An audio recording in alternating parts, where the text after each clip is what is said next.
Okay, that was weird. Okay, that was weird. Uh-oh. It was kind of... Alright, we're good? Think we're good? Yay! Are we good? Yeah, it didn't wanna enter when I did the Rexy commands. I was like, good? No? Yeah. Okay. I was like, wait a minute. What's up, everybody? How you doing? Welcome on in. Happy Saturday. I know it's a rare thing for me to be on here on Saturday, but it is a special episode of the Chaotic Codpast. Yeah, it's the end of the year special. Absolutely. As you can see, I'm joined by good friend, Big 893. Dakota. Yeah, that's me, Big 893. Happy to be here. Strix. Why are you saying shut up? Don't tell me. Is that even the right command for that?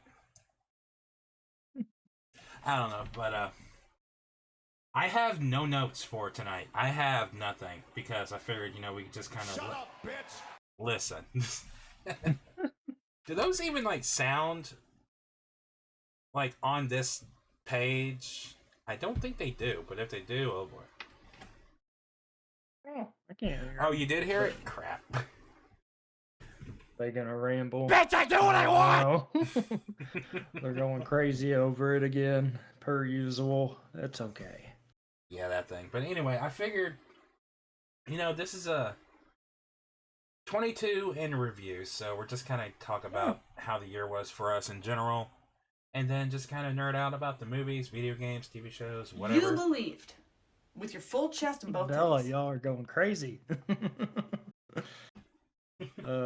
It's a good thing these aren't going for that we weren't going to be hype. Absolutely. All the hype. Speaking of hype. Tally ho, mine good bitch. Thank you. Hype. Hype. Bella, hype. Yeah.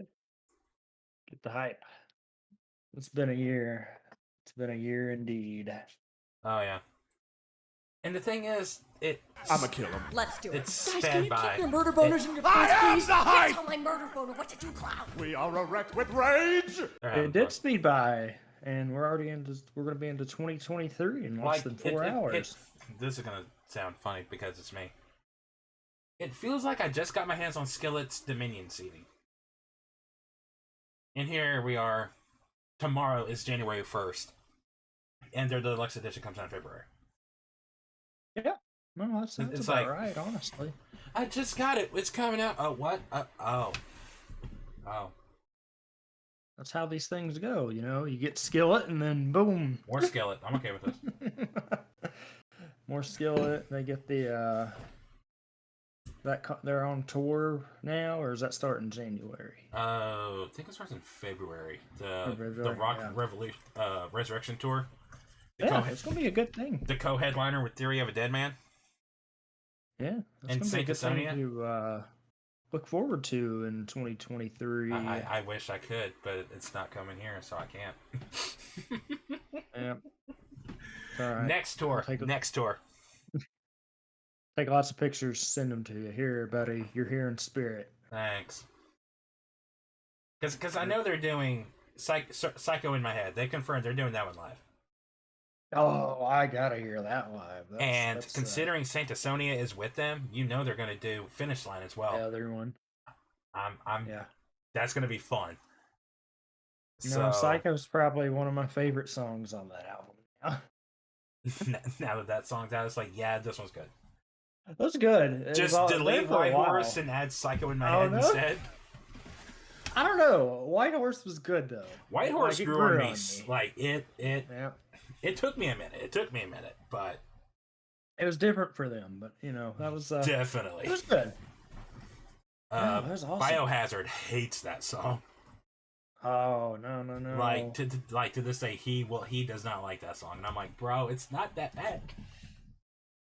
It's not. Once you get, it was a different flavor for Skillet, but otherwise, it was pretty good, honestly. Now it's just way catchy. Yeah, we got Skillet going on. We got the new Disturbed CD. We got the new Nickelback CD. Got that going. It was hi. It was cool. Penny Terrace says hi. Hey, Tara says hi. But the new Nickelback CD, like, just people need to stop hating on them. You know, Yeah, I don't know. I said that's I'm never one like to admit that here's how I judge a lot of bands, and Skillet passed this test because I've seen them. If you can even somewhat come close to how your record sounds live, then you're good. Nickelback can do it. Skillet does it, and there's a couple other that do it really good. And I'm just like, I've been to shows where that isn't the case, and I'm like, oh man, who. It was the last concert. It was the last Skillet concert I went to. They had Seven Dust on there, and I just could not get into them. I like Seven Dust, but I don't know how they sound live. Like, I don't they know. sounded fine, but I just I got a couple of good. It's not my hits, thing. but like, Pop Evil though. oh, I love Pop Evil. I love them. And then there's What the other year is new that? CD that we really went crazy about, Disturbed. Yeah, it's a good one too. Like For that. what it was. That was like old school Disturbed, Yeah, which I think a lot of people really wanted after Evolution, which was really ballad heavy. Yeah, they did do a lot of that. Trying to think though, what that was music. I don't know what would win it for me. Obviously, Skillet wins it for you for this year. I'm not even talking about my music of the year because you know. Yeah, Skillet. I don't know. I like the Nickelback album. It was pretty good for the most part. I know there are a couple songs on it you didn't care for, but The only one I can really think of is what is it? Is the second song, Skinny Lady or whatever. Skinny Little Miss, whatever.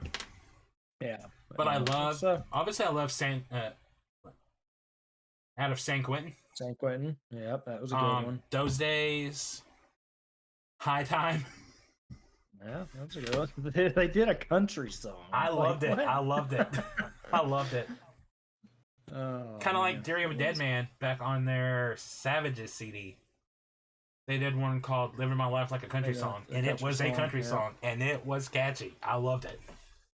Yeah, it was good. Man, that was the music side of it. I know there's so I much haven't to talk listened to about with Shinedown's.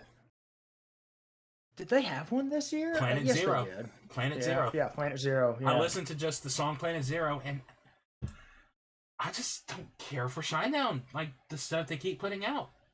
Like, what is it? Threat to Survival was the last CD that I actively was like, okay, this is decent. And then everything after that was just... Like, No, okay. Yeah. But Planet Zero started to win me over, but not much.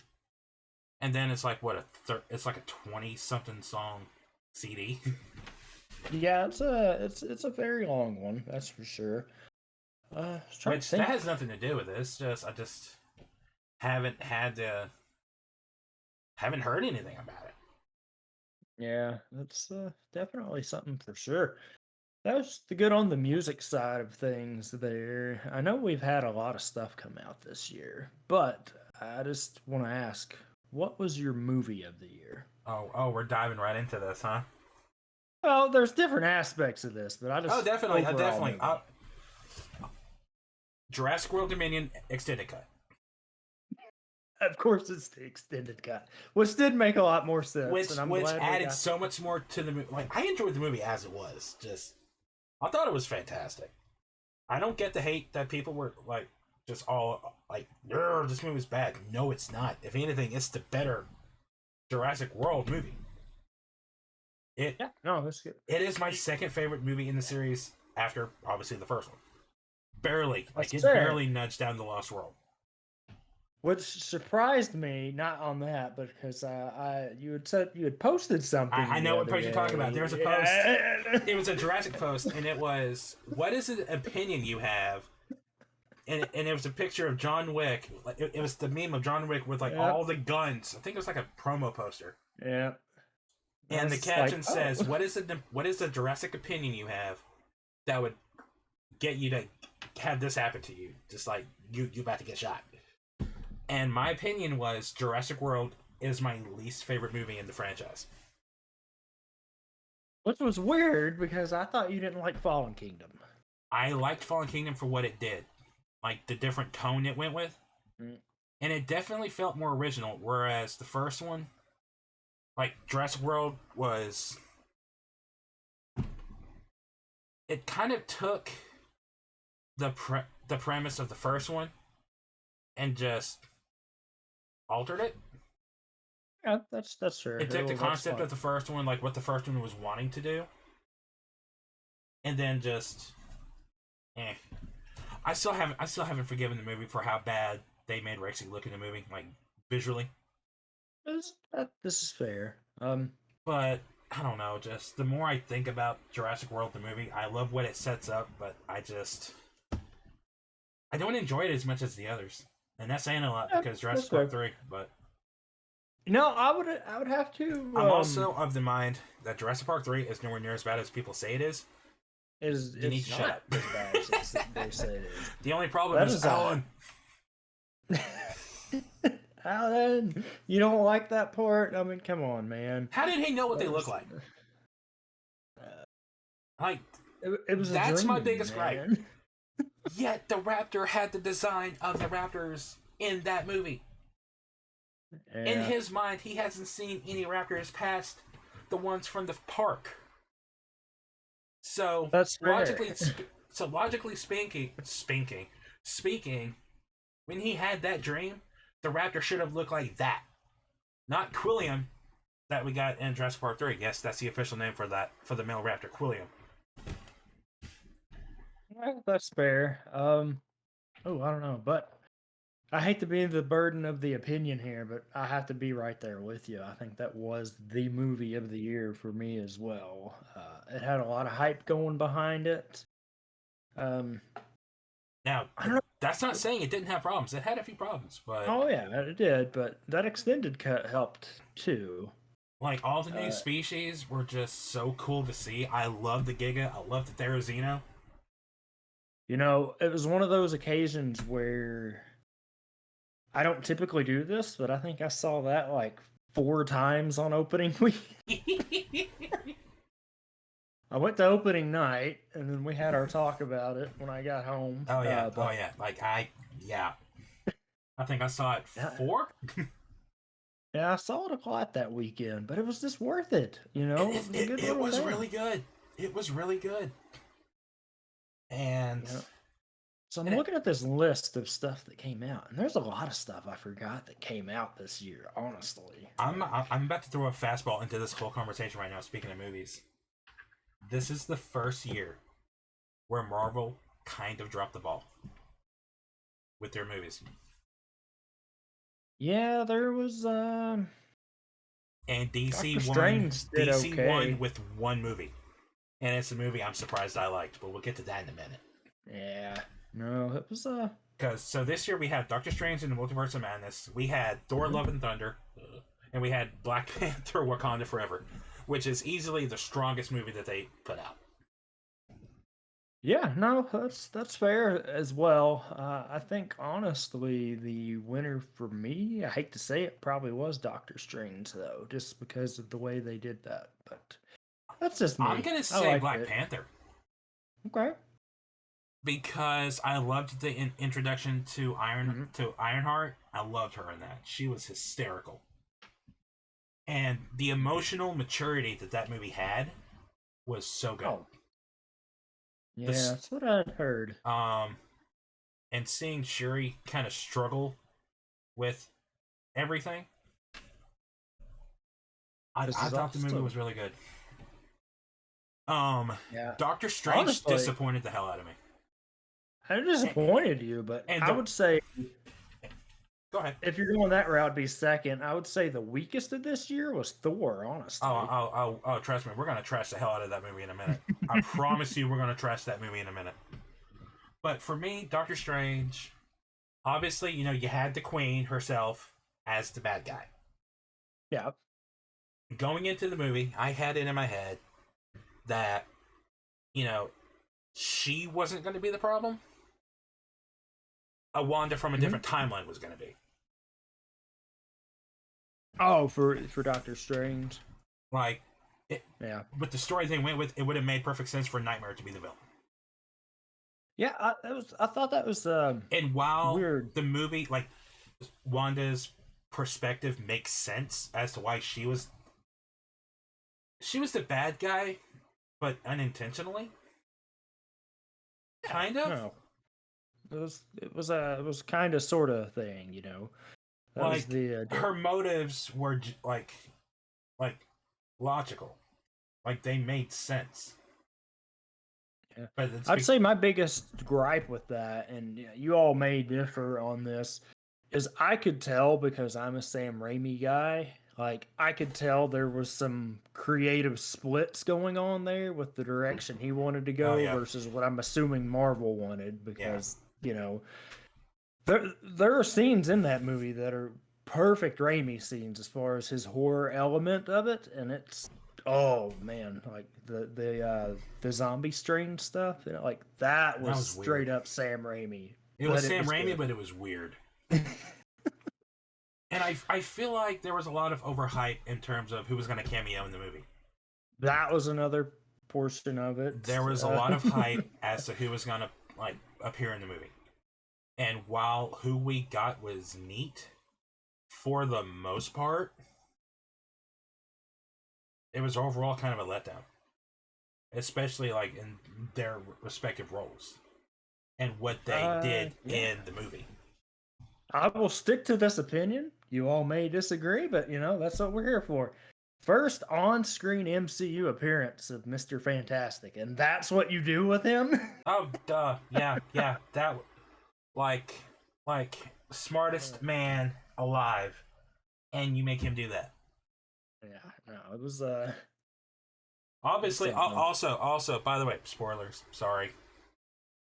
Well, it's been it's been a while. So. It has, but I know there's 2 people in the stream who hasn't seen it yet. That's fair. And I don't want to ruin anything. How dare you? There was... yeah. What they did with Let's go on... Yeah. What they did with one character in particular, I was just like... that, okay, whatever.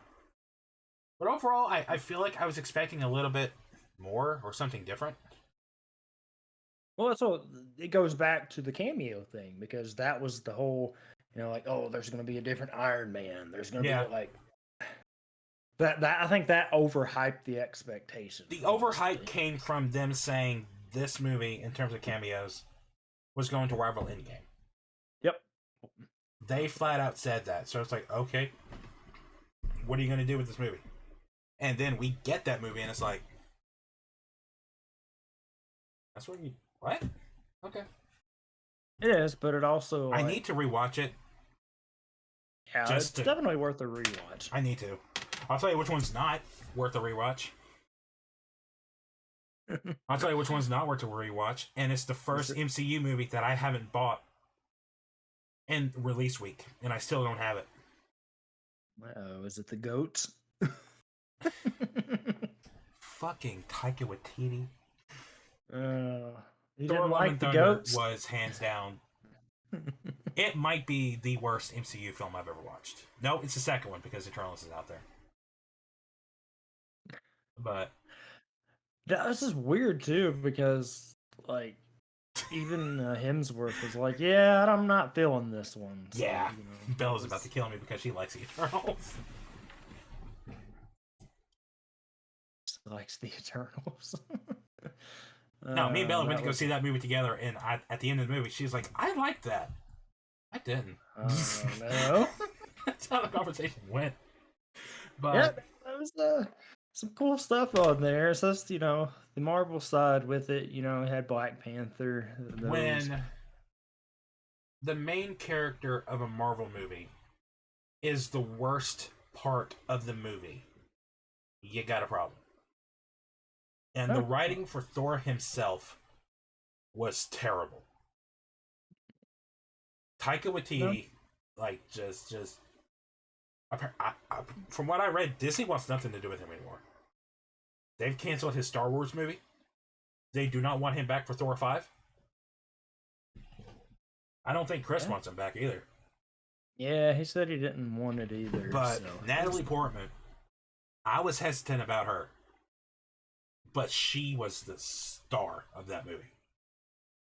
That isn't what I was hesitant about. It was the other big time actor in that movie. Oh, you mean the one who was misused just like Christopher Eccleston was? Yeah, that was the. You talking about Christian Bale as Gore? Yeah.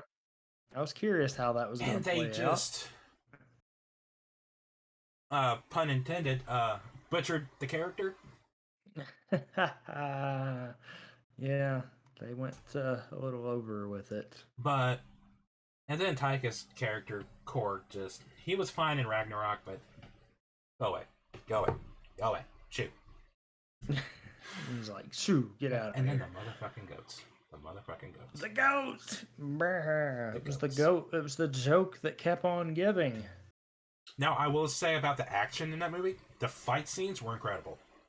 When Thor and Jane fought him in that black and white planet where the color vanished, or whatever was the mean, like apparently. Yeah, I think the only thing that was really weird, I guess, in a sense, in that movie to me was the whole the kid thing or whatever. I was like, what? Oh my god, the visuals in that one scene where the kid was projecting to the group from where they were captive to like the council room. The visuals of that kid's face floating in air was just so bad. And apparently they fixed it for the Blu-ray and Disney Plus release. But well, I haven't had the courage to rewatch that yet on Disney Plus. I haven't had the desire. But the movie that knocked all of them out of the water, the Batman. Batman, yeah. DC getting a win. DC got a win in the most unexpected way, and I am here for it.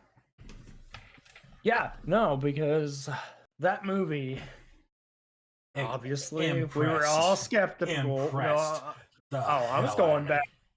It's going back even further to when we first got this announcement. Robert Pattinson as Batman. What? I'm going to time out real quick. This has nothing to do with him as Edward. Yeah. Let me be clear. These judgments were not based on him as Edward. We know the man can act. That is not in question. It was just a weird. I was just like, is he going to fit as a Batman? And well, he did. Got the answer. He did. But I liked. Now this is going to be a little weird, but I did like his portrayal of Bruce. It was a little. What I would expect for the noir tone they were going for that era, like when he's just starting out as Batman, because he's in the second year. Yep, exactly. I really enjoyed that, but the amount of people I've talked to about that movie that did not realize that was Colin Farrell as Penguin.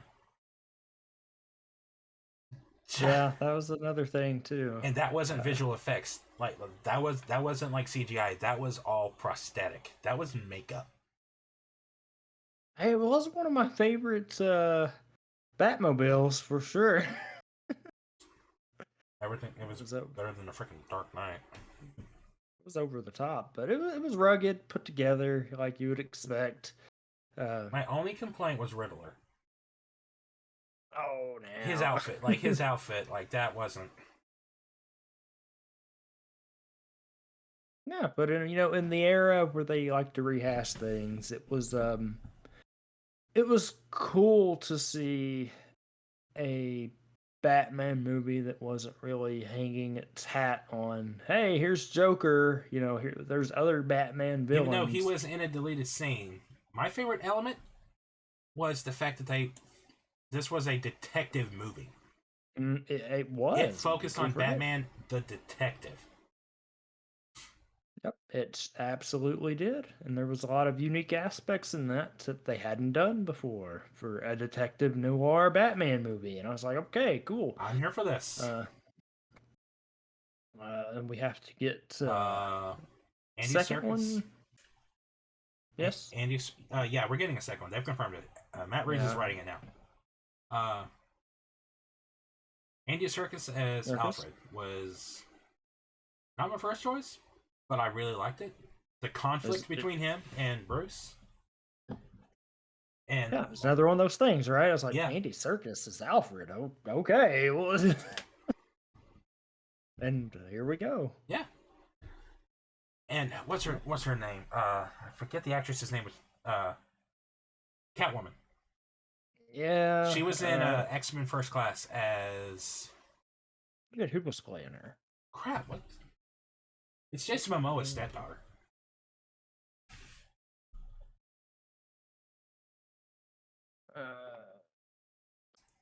I can't remember her name. What was her name? I don't know. You looking it up too? Yeah, what was that? Because there have been a couple. Something Kravitz, wow. I think. Zoe Kravitz. Yeah, I forgot. I was too busy getting flabbergasted that Anne Hathaway was in The Dark Knight. Rises. Angel. That's what her character was. Angel. Yeah. But yeah, everything was just really good. I was impressed with it. And the humor was pretty decent. I was expecting the movie to be like fully just dark, and it was dark, but it was dark to an extent. It had a lot of like comedic moments that were subtle. I just wish it had a little bit more action, but for what it was, like, it was fantastic. Just impressive. But that's the other side of it, right? Like you don't need to have straight up super action for Batman because like it's Batman. Yeah. No, if you want straight up action, you watch Black Adam. Which that was another underrated. Did DC you ever watch movie it? Yeah, I watched it. I couldn't I remember enjoyed if you it. I couldn't remember if you went and saw it. I didn't go see it. I watched it when it came out on HBO. That's right. That's right. I do remember that. Okay. And I thoroughly enjoyed it. I thought it was really good. I'm still not sold on The Rock as Black Adam. Well, guess what? Oh, that's not going to be a problem anymore. Apparently. Yeah, that's DC will figure out whatever they got going. But can we please keep Hawkman and Dr. Fate? Because I loved Hawkman. I loved the whole team. Pierce Brosnan as Dr. Fate was really good. Yeah. I was curious how that was going to work out too. It's just one of these things. Like you get some of these, as you said, you get some of these casting choices, and it's not like, oh wow, why would you ever do that? It's just like makes me think, like, ooh, I wonder what their version of this is going to look like. And then you see it, and it's like, oh, I get it. But my favorite character and actor in that movie was I can't remember the actor's name, but he played Hawkman. He was also in Agents of S.H.I.E.L.D. Yeah, Mr. Hawkman. Like, the actor who played him was also in Agents of S.H.I.E.L.D., and he was fantastic in that. But it was funny. The movie was funny. Especially between him and Adam Smasher. Oh, sorry guys, you're gonna get hit. Smack. Said me and you. You and me. After this. No, that was I thought it was pretty good, but The Rock's acting in that. I'm kind of sad it took me this long to realize, but The Rock just plays himself in every movie he plays in. Every role he plays, it feels like it's the same thing. Yeah, I get that to an extent, for sure. And I feel like that he doesn't really fit into. Like, I wasn't sold on him as Black Adam. He said he'd wanted to do it for a while, so he. He's been wanting to do it for about 10 years, and And then everything just got thrown into chaos when James Gunn was announced as the co-CEO of DC, and now everything's getting scrapped apparently. Which he said they're not rebooting everything. They're not recasting a lot of all the characters. They're keeping some of them. So I'm curious to see what they keep. Yeah, the that good old Flash movie is going to be the jumping point for that, probably. That Flash movie, If it ever comes out. That movie's going to be a mess just because of the controversy behind Ezra Miller. Yeah. It's going to be a That mess. and the fact that the movies now don't matter. Like, no. If Aquaman came out before Flash, that'd be one thing. But we're getting Shazam. No, wait. Yeah, we're getting Shazam, and then Flash, and then Aquaman. No. Shazam, Flash, and Blue Beetle, and then Aquaman. Yeah, it's the order they're going But the Flash in. is supposed to reset the entire thing, and rumor has it Jason Momoa is leaving Aquaman and joining as Lobo. No, that's fair too. So, damn, I forgot that came out this year too. which one? Another high-hitting movie this year that probably escaped under the radar because it came out right at the beginning of the year, and we watched a while back. Uncharted. Oh, I hadn't even started talking about the video games yet. But yeah. I was just talking about movies in general. Oh, yeah. Like, I've totally forgot that came out this year. Mentally, I was just sticking in like the genre, and then I was just kind of branching out. Yeah. But I'm surprised you said Jurassic World was your top movie of the year. And I say that because you were high on Top Gun. You were high as a kite. You were high as a kite on Top Gun after you saw that. Because it was an actually really well written movie. But so was I kind of want to see it, but I Jurassic haven't seen World. the first one. But Oh, you don't have to see the first one. good, because I don't like Tom Cruise. It'd been, 15 years since I'd seen the first one, probably. Yeah. That was a good one. I was just looking through the list at some of the stuff that came out this year. There's one that came out in August that I'm postponing for a little bit later. Yeah, that's... Because that's part of a category that I want to talk about. But yeah, Uncharted. To me, one of the better video game movie adaptations. Yep. In a world where video game movie adaptations happen, this one was probably right at the top. Yeah. This one and Sonic 2, but we'll talk about that later. I liked Tom Holland as young Nathan Drake. It goes back to earlier, another casting thing where I was like, No. The casting issue wasn't with him. It was Mark Wahlberg as Sully. Okay. Which I loved those two together. Oh, they had great chemistry too. It was really good for the acting on it. Just like I said, and I was younger Nathan Drake, but I was just like, oh man, yeah. They keep amazing. If you go back and look at Uncharted 4, A Thief's End, go back and look at the scenes with young Nathan Drake. He looks like Tom Holland, so it fits. But what was I going to talk about? Oh, speaking of the games, the fact that the movie features like moments from each of the individual games. Obviously, you have the plane scene, which was a throwback to the cargo plane in Uncharted 3 over the Sahara Desert, but instead this was over the ocean. You had the ship from the first game. Can't think of anything. There's a couple of them in there for sure. But it felt like Uncharted. And then that cameo on the beach. Yeah.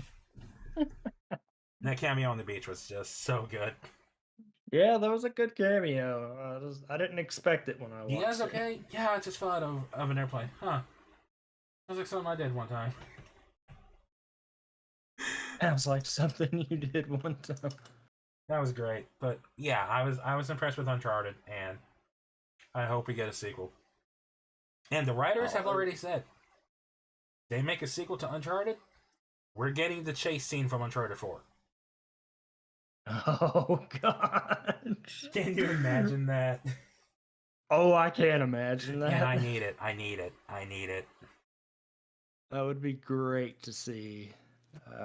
But the other video game movie, and we're going to talk about one later that came out last year, but we're going to talk about it this year just because I want to rip into it. But first, let's talk about the good one, Sonic the Hedgehog 2. Sonic 2. I loved that movie. I love both of those movies. They're really well done.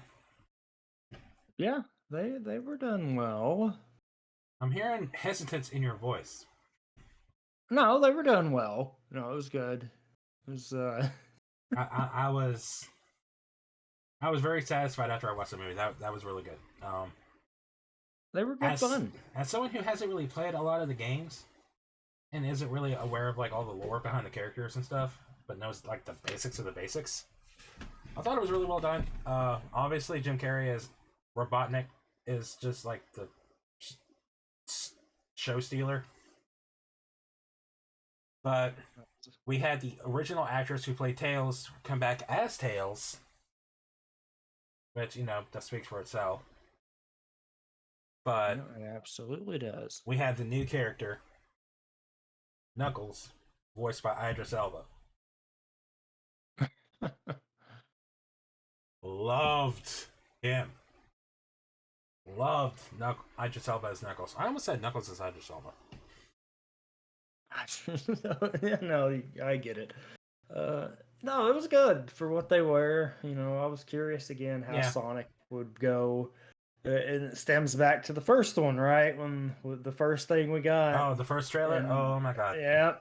That fan outcry, look what they turned it into. So it did turn into a positive. Now, overall. I know that design showed up in the Chip and Dale live action movie on Disney Plus, which I have yet to watch.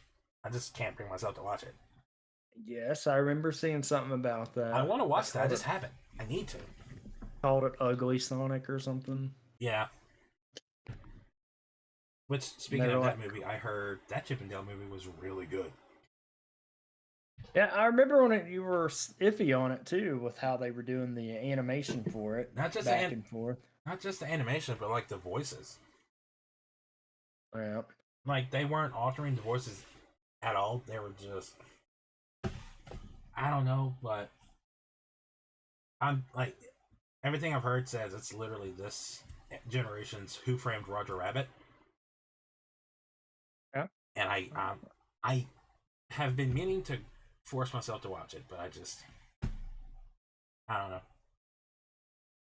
I might suck it up one day and watch it. Just watch it. Be like, hey, this is a thing. I'm watching this because I need to. Now, okay.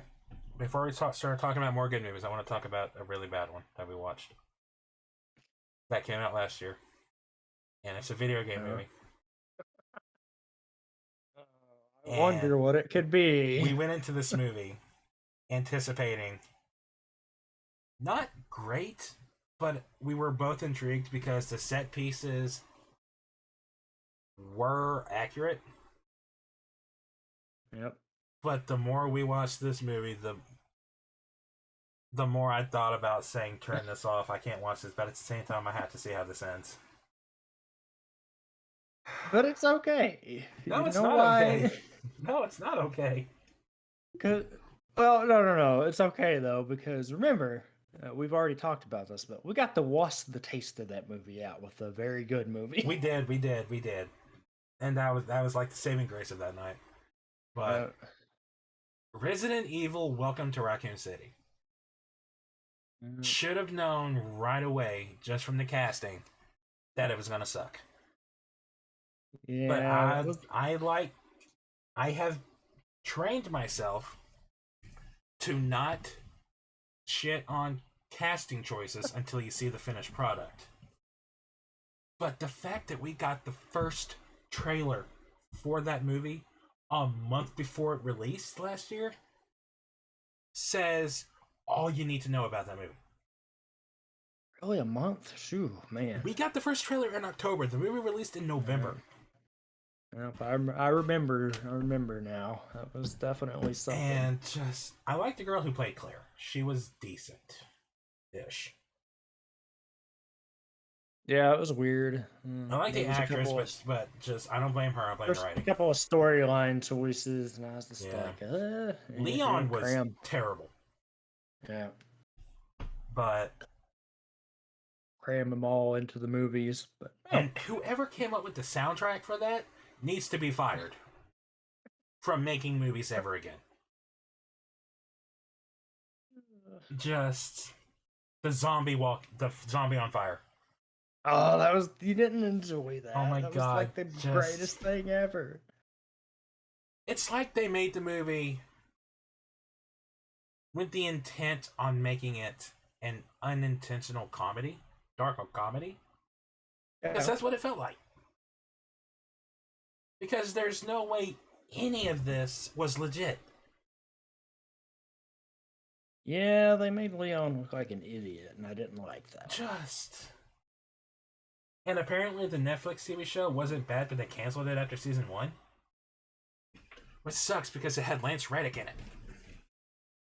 Yeah, it And did. Lance Reddick is fantastic in anything he does. That was good. Hmm. Oh, I tuned did in watch a it? lot of the things. No, I didn't watch it, but I Oh. saw some stuff from it, and I was just like, I don't know about this. So here's what I'm thinking. In terms of like movies, we've had Close twice, but both failed. The first time, the first 2 movies felt Resident Evil-y, and then everything after that was just stupid action and horror. Oh, you're talking about from the originals. No, I'm talking about like Third Time's a Charm. The first one's with Mila Jovovich. The first 2 movies actually felt Resident Evil Apocalypse felt Apocalypse is Resident probably Evil my favorite. a little bit. I can forgive those 2. The first 2 movies, anyway. Fuck the rest of them. This one had the locations, had the set pieces, but it had shitty writing. Yeah. it So wasn't what the I'm hoping best. for is 2-3 years down the line, we're going to get someone saying, we want to attempt a Resident Evil movie one more time. And they get it right this time. Give Here's me a to movie. hoping. Here's my pitch. Resident Evil 2 and 3 take place at the exact same time. Right? So it's first part of 3, 2, then last part of 3. So yeah. There's got to be some way you can write a story with that, to where you can combine elements of both games into one story and make it work. Well, Welcome to Raccoon City tried to do all 3. So. Okay, and apparently like 5 other games. Oh yeah. No, there was all kinds of stuff in there, but yeah, no, that was good. But considering 2 and 3 basically take place at the exact same time, Mhm. it's not an impossible task, I think. Absolutely not impossible. in Difficult, the sure. slightest. Difficult, absolutely. But No, there's it there. I think you forgot about another little movie that came out this year. there's a lot of movies that came out this year. Are we talking about 2 that came out in August? Nope. I think you're talking about the greatest movie that ever came out this year. I'm not talking about the greatest movie to come out this year. I'm not talking about that one. There's a reason I left it out of the Marvel discussion. I had no idea what you're talking about. There wasn't a vampire movie that came out this year. Oh yeah, it came out all right, but no. Movie came out, it was trash. Moving on. Well, no, I was getting to my point here. What were some of your duds this year? Thor Ragnarok. Thor Love and Thunder. Oh, right. Yeah. And I know what mine is, and you might agree and be like, "Oh yeah, I forgot about that." But what's that? Oh, Halloween Ends. yes, that was my dud this year. Halloween Ends. Because of how they set that movie up. That movie and was so just. How are you gonna market a movie to be Laurie Strode versus Michael Myers? That is your marketing pitch for this movie. And that is And not what we got. When the movie comes out, and Laurie spends half the movie crying and depressed because of how the town's treating her, and then she fights Michael at the very end of the movie, because that's the... I don't care about spoiling in this movie. Michael's in the movie for like 5 minutes. Max. I don't give a shit about spoiling this movie because it's so bad. If you want to watch Halloween Ends, don't. I'm going to save you the trouble. Do not watch that movie. Halloween Kills, that came out, last year? Was better than this one. And Halloween Kills is considered one of the worst Halloween films ever made. Yeah, I think it was 18, 20, and then 22, I think is how they did that. But yeah, no, I agree. It wasn't good at all. It was so bad. It was so bad. Just... This is how they marketed it. Like you said, that was the marketing. And then after the movie comes out, and we get the trash that we get, the writers and the directors were like, this movie was never intended to be Laurie versus Michael. Bullshit. Go back and look at your posters. Go back and look at your trailers. Look at your TV spots. Look at everything you put out for this movie up until its release. This movie was marketed to be Laurie versus Michael. Granted, their fight was pretty good. It was short, but it was good. But it was short, but it was good, and just the story was just so. I hated it. I hate how slasher movies like this, like with slasher killers like Freddy and Jason and Michael and all them, just paint everyone in the town to be stupid, and just you root for the killer just because they're so dumb and just mean. Like, hey, just and just all the bullying in these movies, like God. Yeah, they went over the top with it. Like, it was like some places I never saw it to that extent as they put in movies. They give it that extra edge. Yeah. But, it's a real thing that happens. It is a real thing. Absolutely. I've been bullied like half of my life, but it's never like, and I'm sure it is in some places, but I don't know. I just feel like the slasher movies go over the top with like the douchebaggery and the bullying and like the overly like sexualizing things. That way, whenever the killer kills these people, it's like, yeah. It's like, they know what they're doing. But I hated it. But that was definitely. Let's go back to two movies that were actually really good, and one of them surprised the hell out of both of us. And it's the one that we both saw together because we actually hung out earlier this year. We'll talk about that in a little bit. But Dragon Ball Super Superhero. Oh man, the story with this one. So, if you didn't watch the Dragon Ball podcast, or you don't know me at all, which get to know me, I'm a treat. I've hated Super basically since the beginning. Dragon Ball Super is the worst thing to come out of Dragon Ball, and I am not shy to say that. This is the best thing we've gotten from Dragon Ball since ever. Because Goku's not in it for like 5 minutes. The movie focuses on Gohan and Piccolo. And it is he amazing. wasn't in it too much, and it was a fun little time. And like I said, the animation style was the big thing for me. It's like, I don't like this. Oh my god, absolutely. I did not like the art style. It's weird because the trailer didn't do it justice. Even though you got the exact same scenes from the trailer in the movies, seeing it in the movie made it feel better. Well, that's the thing too, right? So the trailers, I was like, oh, this looks weird.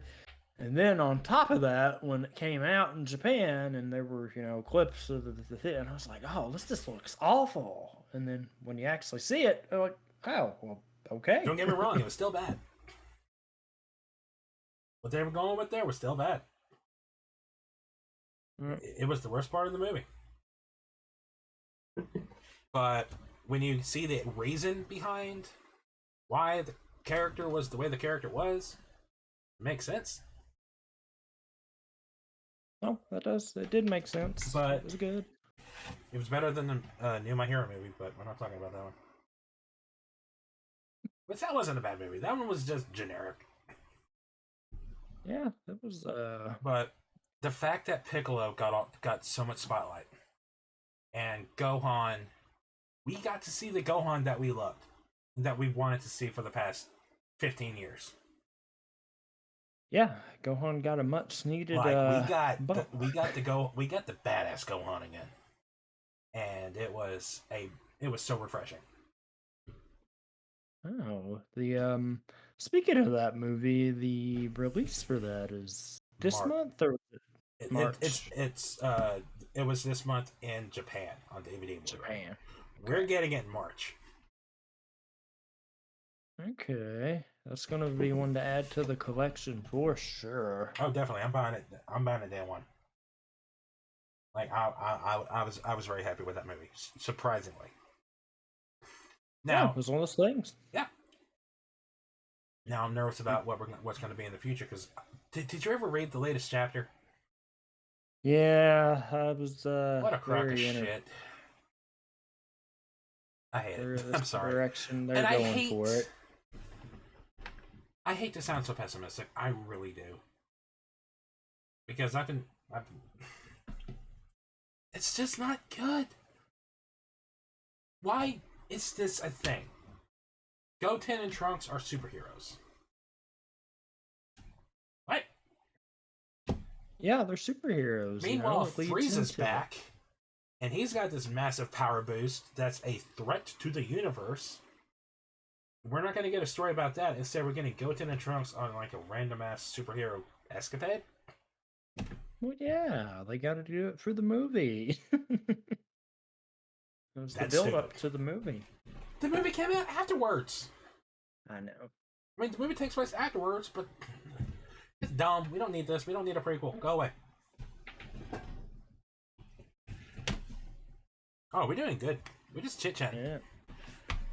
Yeah, having a blast talking about the end of the year spectacular. As far as I can tell, there's really not many other movies. Okay, there's 3 more movies that we need to talk about. One of which I don't want to talk about. One of them I do want to talk about because I haven't seen it yet, but I really want to. And the other movie is the one that we're going to talk about now. And speaking of, going back to Sonic the Hedgehog 2, Idris Elba as Knuckles. Idris Elba's other movie that came out this year. Yes, an absolute treat of a movie. I am movie sad that we didn't go watch it. We should have. After I watched that movie, I sat here and I just went, why the fuck did we not go see that together? I know. We should have done it, but like that it down. Now we know next time if there's a movie that we're like, we should go see this like in theaters together, let's go. Don't care. Which, by the way, speaking of, next August, if we do that again, keep in mind, the Meg comes out in August. The Meg 2 comes out in August. Does it? Okay. Yes, it does. Yes, it does. But no, we're talking about Beast. Beast. Idris Elba versus a pissed off lion. Not Shrek, another lion. Idris Elba versus Shrek. Oh no. My god. I love you, Strix, but I don't think you're winning that fight. I have only one complaint about the movie. What is your one complaint? He should have died. Oh no.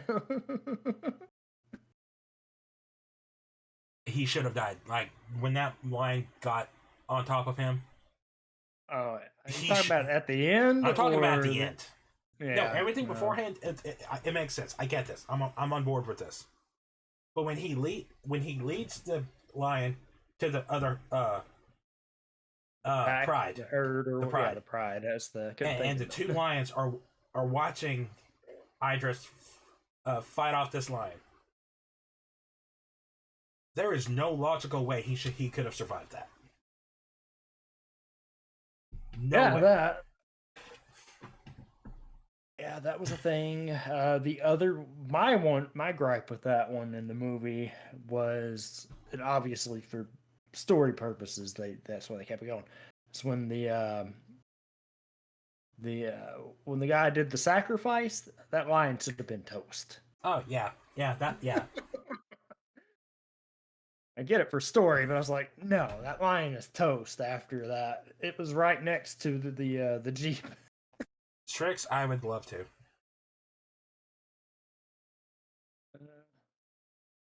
Yeah, next year. Because that's also around Dakota's as well. And I believe yours is in the month before. So, if we do it, we'll talk about that later. But yeah, overall, Beast. No, that was good there too. It was the hidden gem of this movie, of this year. Oh wow, I didn't know that was Spence's was that close to mine. Okay. Yeah. So planning it around like that time of year next year, perfect time. Yeah, no, for sure. So we'll figure that out, but yeah. But yeah, was the other movie you said you didn't want to talk about? It came out 2 weeks ago. Oh, I totally forgot about that movie. That wasn't even on my radar for 2022 movies, and it just came out. Now, I'm going to say this because I don't want to upset a lion. I understand the appeal. Visually, the first movie was amazing. And I hear the exact same thing about Avatar: Way of Water. Hey, I've heard some good things about it, but it's just... Here's everything I've heard about the movie. Visually, it is amazing. Story-wise, it is bland as shit.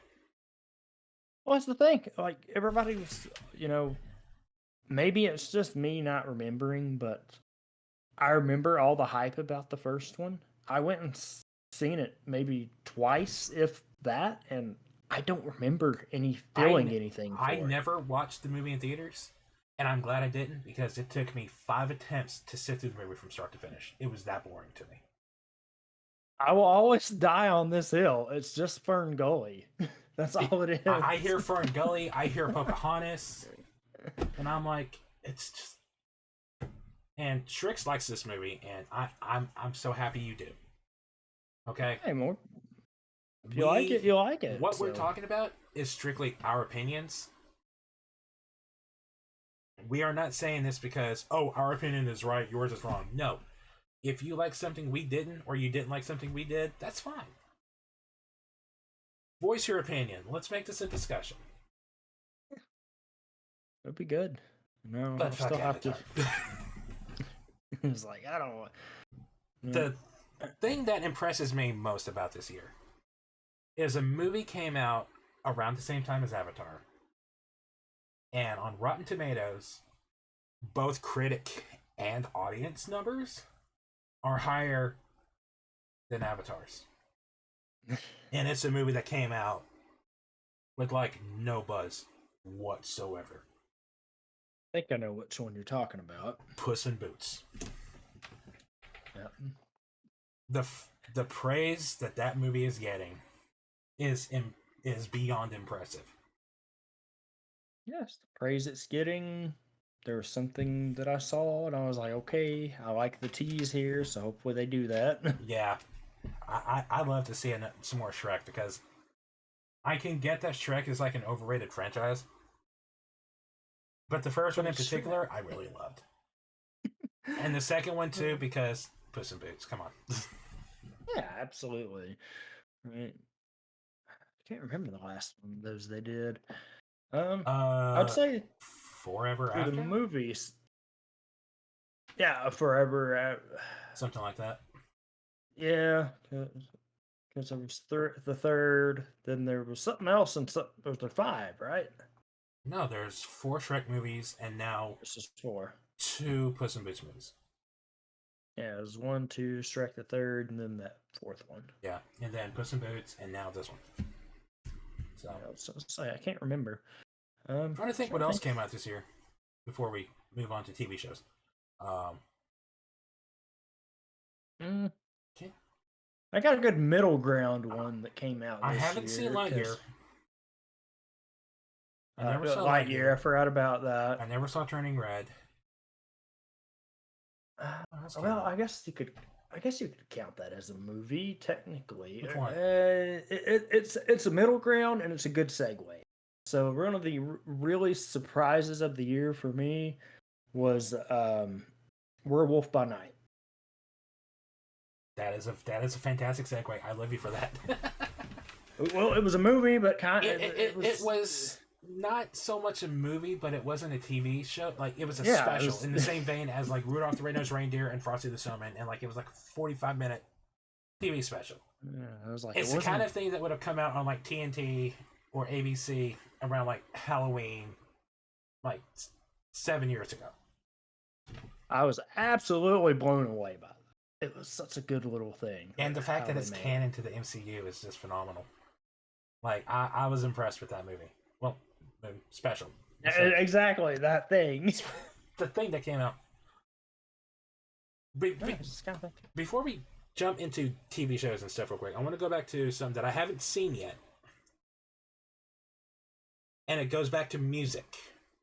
Because this just left my mind. And reading something Bella mentioned earlier, Lee Pace.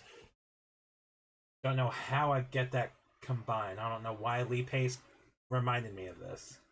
Because Lee Pace has nothing to do with Luke Evans. Wait, yeah, it does, because Luke Evans is in that movie. There was a TikTok floating around in November that just hit me hard. It was like the end of November, the start of December.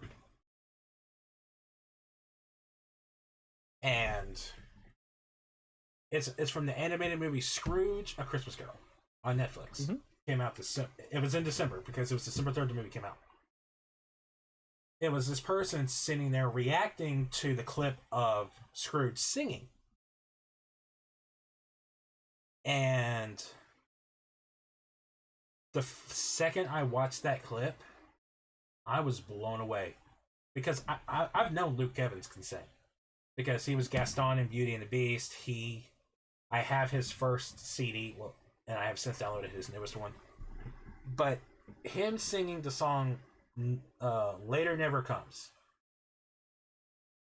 that scene just latched onto me and would not let go. And I never saw the movie, and I want to. But that just blew me away. Yeah, no, I can imagine. Cause yeah, it's just such a good song. Like, because the movie itself, I haven't watched it, but I've seen clips and I listened to the rest of the soundtrack. Overall, it's just really kiddish. Yeah, and the songs, you know, like it's directed towards little kids, and the songs kind of feel that. And then in the middle of the movie, you get the song "Later Never Comes," and it's about like Scrooge obsessing over his work, and the love of his life is like wanting to spend time with him. He's like, no, later. And the song's like, "Later never comes. Don't let this be the day I say goodbye." And like, it's a song that you can listen to like year round. Like, it's just a genuinely like beautiful song, but it's also sad. I don't know what point I'm trying to make here, but it just reminded me of something that came out this year. Yeah, and no. like, it's a Christmas movie that had an amazing song, and I just wanted to kind of touch on that real quick. Yeah, no, absolutely. Totally get that. And I can actually sing that song except for like the big note. It's fun. But anyway, carrying on. TV shows. Oh man, there's a lot to talk about in this year. I'm sad because I've seen I haven't seen all of them, but I've there's seen a the Marvel lot shows. of I've seen the Star Wars shows, and I've seen House of the Dragon. I watched 3 episodes of Lord of the Rings, and that's it. I have yet to see Peacekeeper. Shut up. There's so many shows on, like, I think it's Hulu or Netflix that I want to see, that I've discovered that I want to watch. I forget what one of them was called, but it's got Tom Welling and Brendan Fraser in it. It's that CW show. Mm-hmm. I haven't seen that, but I want to. But we'll talk about it individually. Start of the year. Peacemaker was it January, right? It was January. It kicked off the year, and it was a hell of a kickoff.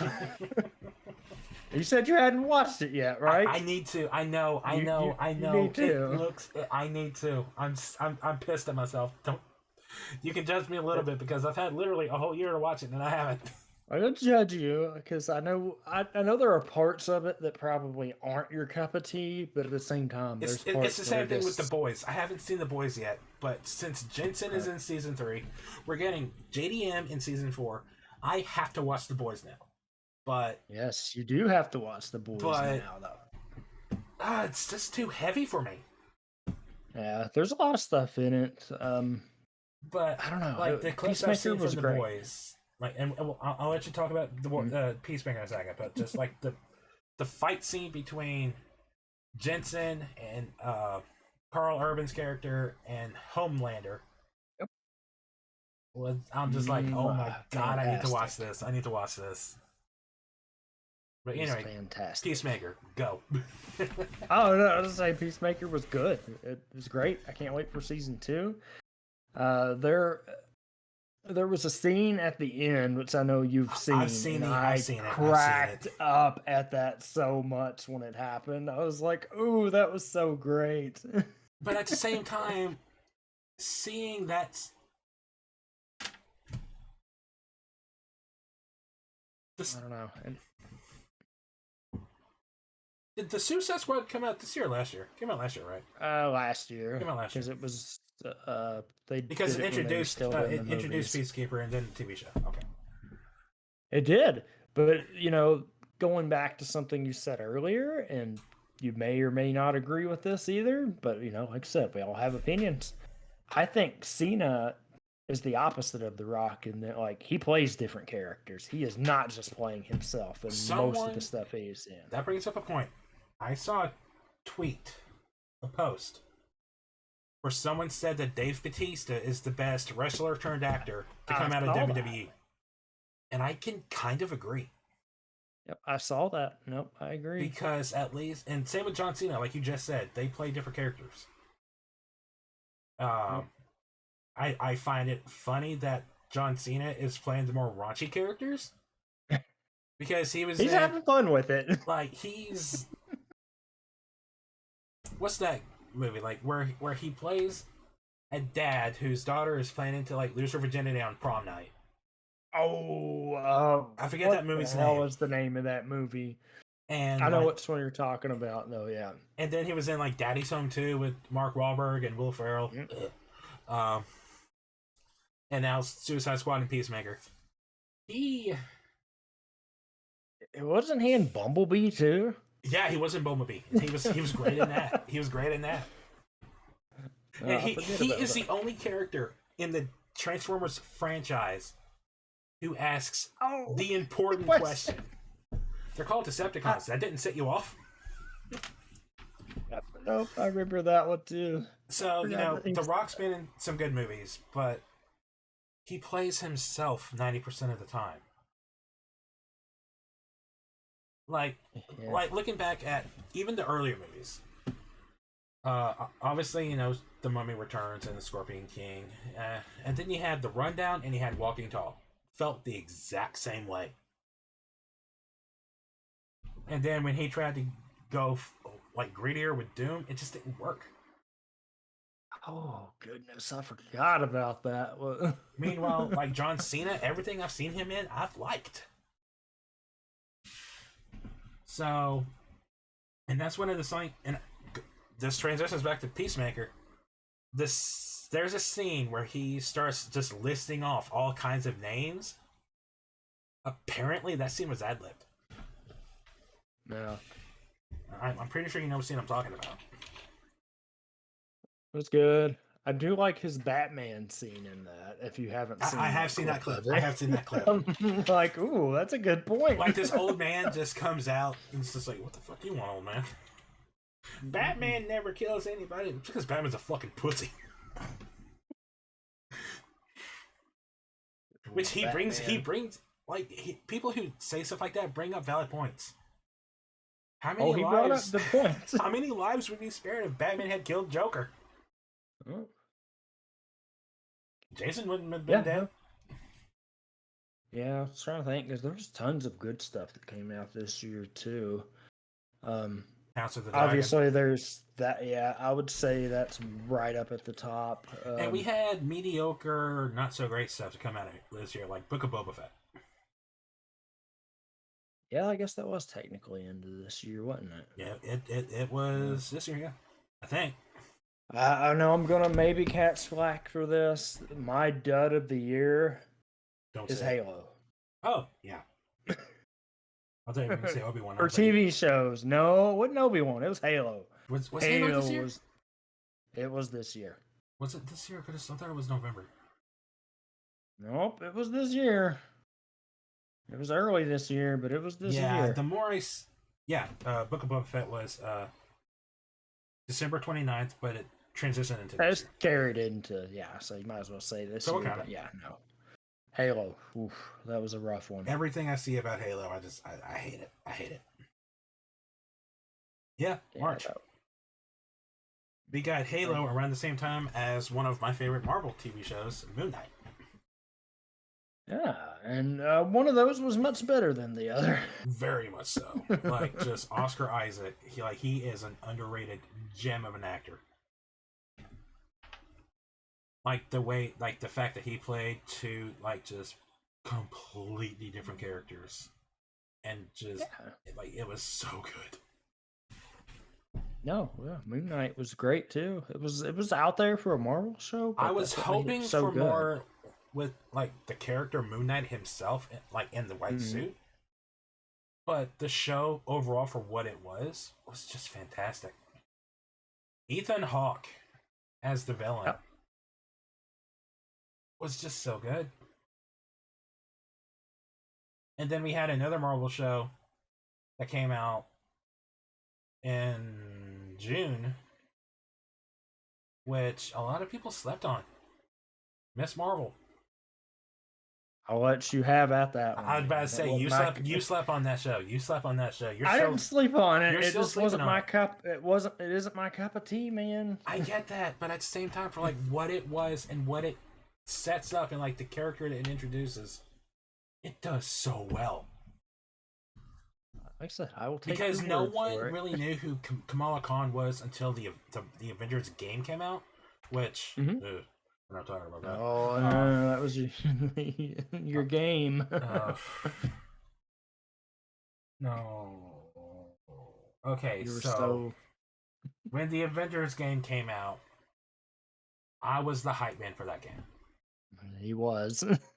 I will not lie to you. I was the hype man for that game. That hype got obliterated a week after the game came out. Was the hype man for it. And my disappointment for that game knows no bounds. Yeah. I was very upset. But I liked, the introduction of Kamala Khan. Oh, okay, this is okay, cool. A little fangirl, turned superhero. I thought it was really good. And I'm really excited to see her in the Marvels next year. That is the thing. And then there's a movie that just people are just shitting on, and I want to slap them. She-Hulk. Did you ever watch that?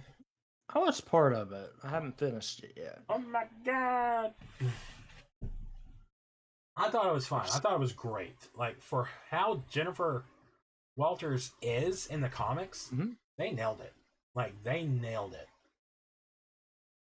Just, I'm excited to see her in the future. I'm excited to see Miss Marvel. I'm excited for everything. Then we got the Werewolf by Night. We got the Guardians of the Galaxy Christmas special, which is honestly the weakest thing we've got this year. Yeah, no, that was a thing as well that happened this Like, I watched it year. once and I was like, I'm okay if I never watch this again. It was in the TV sector. I'm trying to think of some. There was a couple other things. I'll tell you one that you're sleeping on hard. Andor. Everybody keeps talking about Andor. I'm gonna have to actually watch it. You I are having guess. the same problem with Andor that you had with Rogue One. And I guarantee you watch Andor, you will walk out of that show feeling the exact same way you feel about Rogue One. This is the best thing to come out of Star what Wars. I've heard. Andor is the best Star Wars TV show to come out this year. And that's coming from someone whose favorite character is Obi-Wan Kenobi. Obi-Wan. I was hoping for a little bit more out of Obi-Wan, but I still liked it. No, it was good for what it was too. There's a couple things, you gotta watch them, see how they go. But freaking Andor, though.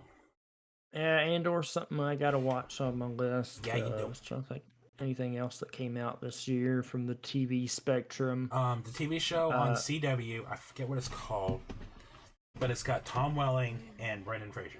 Yeah, I know which one you're talking about. And then there's one on ABC. It's called High Sky. It's a show that takes place in Montana. It's like a crime, cop show. But Jensen Ackles is in it now. I say, is that the one he was joining? He's the sheriff in that show. And one of the girls from Mr. Iglesias is in it as his daughter. Oh, okay. And Reba's in it. That's about all I know. Yeah. Yeah, my watch list is constantly growing. Yeah. Oh, yeah. Forgot the Resident Evil show was technically this year, too. There's no technically to it. It was this year. What is it? Oh, yeah. Yeah, it June. was this year. Yeah, it did. In the middle. But the show, the two biggest shows of the year were House of the Dragon. I can't forget the shout out of Better Call Saul. Its final season. Oh, yeah, okay. I'll go ahead and spill. Oh, no, it was good. I mean, if you haven't seen any of it, I haven't seen any of Breaking Bad. That's fine. But no, Better Call Saul's final season. I didn't know what to expect. They tied it up very nicely. Ending was kind of mixed, but for that character, it made sense. And I was just happy, Well, really isn't Better Call Saul a prequel? So, yes and no. So, there's bits of both. So, it has pre-Breaking Bad stuff for the bulk of it, but there was also post-Breaking Bad stuff, which was wrapping up the story in the present day. So, it was really cool. I have both of them. Who has Dino? I've got the Pokemon Community Center and Tyrant just popped up, and I have both Tyrant and Tyrantrum. Oh, it was in there. I was like, but, what? Then you get your two biggest heavy hitters this year. Which one of them was the best TV show this year by a mile. And then you have one that just divided a fan base. You had House of the Dragon, Game of Thrones, and you had Lord of the Rings, Rings of Power. Rings of Power. One of them I didn't want to watch because of how bad the final two seasons of Game of Thrones were. That was the huge thing, right? Everybody was like, oh gosh. Thing about House of the Dragon, I loved. Yeah. I cannot express how impressed I am with that show. And then I went back and I read practically everything that goes on in the Dance of the Dragons. I think that's what it's called. Oh, you did? Yes, okay. And they've confirmed, the director and the writers have confirmed, they've written Blood and G's. Like they wrote the blood and cheese bit for the show. Oh yeah, And that's I'm gonna like, oh, ruffle some feathers. shit. Oh god, that's gonna be. But there's not a casting choice in that show that I did not like. The one that impressed me the most was obviously Matt Smith as Damon. Yeah, that was a good one. I think Patty Constantine or Constantine. Oh my god, or the whatever, fact that he got snubbed. He got snubbed at the awards, like at the Grammys, for a Best Actor. When you let's look at this way. He was so fucking good, and the best scene in the show was improv. It was not supposed to happen. Yep. There's a scene when Viserys is walking towards the throne. Well, trying to. Like, he's got leprosy, I think. Yeah, he's out of it. And he's barely trying to make it to the throne. And everyone's trying to help him. He's like, I'll do this myself. And he gets to the stairs. His crown falls off his head and lands at his feet. That wasn't supposed to happen. Matt Smith's character, who plays Viserys, Matt Smith plays Viserys' brother. He reaches down and grabs the crown, and Viserys is like, "I said I can handle myself." And he looks up and he sees Daemon standing there, and Daemon's like, "Come on," and he eases his brother to the throne, plops down, and he places the crown on his brother's head. Yeah, no, it was amazing to see how they did that.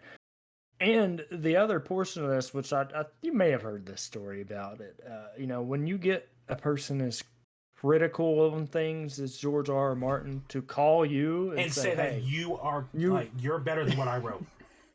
Exactly. That's like, it still just upsets me that he got snubbed at the Grammys for Best Actor in a TV show. Because he deserves all the awards for his performance as Viserys. And has some like Rhys Ifans is in it. He played Lizard in the Amazing Spider-Man movie and No Way Home. He plays Otto Hightower, the Hand of the King, who worms his daughter into to marrying the king, and so he can take control of the throne. I've seen people compare him to Littlefinger, and I don't see it. If anything, the person who's like Littlefinger is freaking foot fetish freak over here. Yeah, the foot guy. But no, but it just goes back to it, right? So you get a show that is announced, and you're like, everybody's like, oh no, here we go again, and it has all that because of the animosity from the last 2 Game of Thrones seasons, and then what we get, it's like, ooh man, I'm throwing my cards in this right now. House of the Dragon is better than any Game of Thrones we've gotten in the past. What, any or yes? Oh, I don't know. First seasons, you can't. I don't know if you can top first seasons either.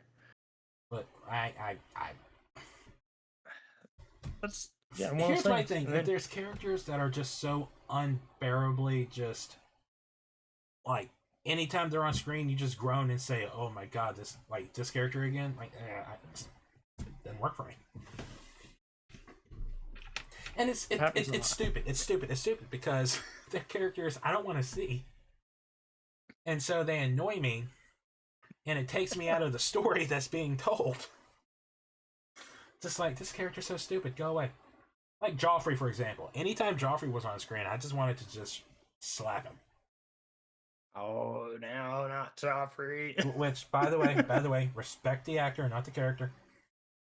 Oh yeah, respect the actor, not the character. Same thing with Cersei. But they did wonders for those characters. They really did. And I know what I'm saying here is just so dumb. It's so dumb. I don't care. But there was a lot of moments in the original Game of Thrones where I just didn't care for it. Hold it up. We've only got one season of House of the Dragon. And that one so season is far. better than anything I've seen in the past, at least in the last 3 seasons, because even season 6 was starting to kind of go downhill a little bit. Well, I can't. Also, I hate in asking Game of this, Thrones 'cause defense, I have only seen the season once. Well, no. I was just saying, the show. I've only seen Game of Thrones once, so I don't know how. I hate. Well, not even that. I was asking because the different perspective on it being you watched it all at once, or did you watch the weekly? I watched seasons 1 through 6 all at once. Yeah. Okay. See I that? binged through all that, and then I was watching seasons 7 and 8 weekly. And I think what happened was, going back to all this, I think how badly written seasons 7 and 8 were kind of left a sour taste in my mouth for the entire series. Knowing where it ends up makes the show not worth it at all. Because because it's 100% a slap in the face, because the writers at the time had a Star Wars series they were working on that they couldn't wait to get to, but due to contracts, they had to finish Game of Thrones first. So what they did was they rushed Game of Thrones so they could get to Star Wars. Well, with how bad the reception was for seasons 7 and 8 for Game of Thrones, Disney was like, no, because what if you have another project outside of this that you want to do, and so you rush this, and we get a mediocre slash shitty show. We don't want you working for us. No, and they scrapped their TV show, so they rushed Game of Thrones practically for nothing. Yeah, they did. So let me ask you this: knowing that's what we got, would you have been happier if they would have taken the split like they were going to initially? Like, hey, season 8 and 9 and 10. Season 8 should have been 3 seasons. Yeah, that's what I'm saying. They split it The up. Battle in the at middle. Winterfell should have been 1 season. The Battle at King's Landing should have been its own season. And Daenerys' reign should have been 1 season. Yeah, could have gone with. Instead, we got all those in what? They were all 10 episodes? No. Or season 8 was shorter, wasn't it? It was 8 episodes, I think. I know the first several seasons were 10 episodes apiece. But I thought season 8 was shorter. It was. It was like 8 episodes, I think. 8 or 7. So, had they taken their time and not rushed season 7 and 8, sure, it would have been better. Yeah. If we'd have gotten a better outcome, sure. But just knowing how rushed it was, and the product and the finished product soured the entire series. It did. Whereas this one, it's perfectly paced. And HBO learned their lesson on that. I swear they did. Meanwhile, Amazon oh man, fucked up. From what I understand. I know there are certain things they can and can't use because of the way the rights. No, here's the thing. Lord of the Rings. By my understanding, and I could be wrong about this, they wanted nothing to do with Peter Jackson. Yeah, they didn't. They wanted nothing to do with anyone who is they apparently fired the Middle Earth, like the J.R.R. Tolkien. I think that's his name. If I'm wrong, I'm sorry. Yeah, they fired one of the scholars. Who knows everything about that lore. Fired them because they wanted to do their own thing with it. And I'm just like, they did. They want to do things that didn't happen, and okay, to an extent, but and people say Peter Jackson. I'm like, yes, I know he did certain things that didn't happen. He also gave us the greatest film trilogy of all time. Mm-hmm. I will not argue that the Lord of the Rings trilogy is the greatest let's film. put it this way. So, what if I told you, and I'm sure you know this. Oh, I know a lot of stuff is left out. Well, no, not even that. So, the Lord of the Rings movies, the one thing Peter Jackson did in those movies was the eye. The eye is not a thing in the book. So, could you imagine those movies without that element? Like we had a Lord of the Rings podcast on here. This is a Codpast. Get it right, Nate. we did a Lord of the Rings Codpast with Bella and the Reluctant Hermit, Hermit, right? Yeah. and I found out like there's so many changes that were made to the movies that were not in the books, and I was like, oh. But at the same time, like what we got, Yeah, the movies. I can't imagine the movies without the giant eye. Like I know it's not in the books. meanwhile, the TV shit like Rings of Power just. That being said, Yeah. it is not without its good things. My favorite part is Elrond with his dwarf friends, and like the dwarf, like what's it? Dina and I can't remember their names. I haven't watched. I watched like I know four. what you're. I watched like 3 episodes, and I was like, yeah, I'm done. I'm done. Yeah, I know what you're talking about, and the big reveal they did. I was like, Yeah, that I sounded like heard. coming a I mile heard, away. and I'm just. I don't know. Yeah, it's that good there. Just TV shows, I know you didn't get into a lot of the anime this year, but I haven't. There's a... What did I Yeah. binged something, and I can't remember what. I guess that technically counts as TV show to an extent, but it's a Sonic TV show. Yeah. What did I? What did you I binge? binged Jujutsu Kaisen and Demon Slayer season 2. I have yet to watch My Hero season 6 because I kind of want it all so I can just go through it. Well, they're at the mid-season break now, I think. So. Oh, is it? Well, I might binge what we got so far. And then we'll be back in March, maybe April. I don't know. It depends on And how then long there's we just- break. There's so many anime that I haven't seen and I really want to.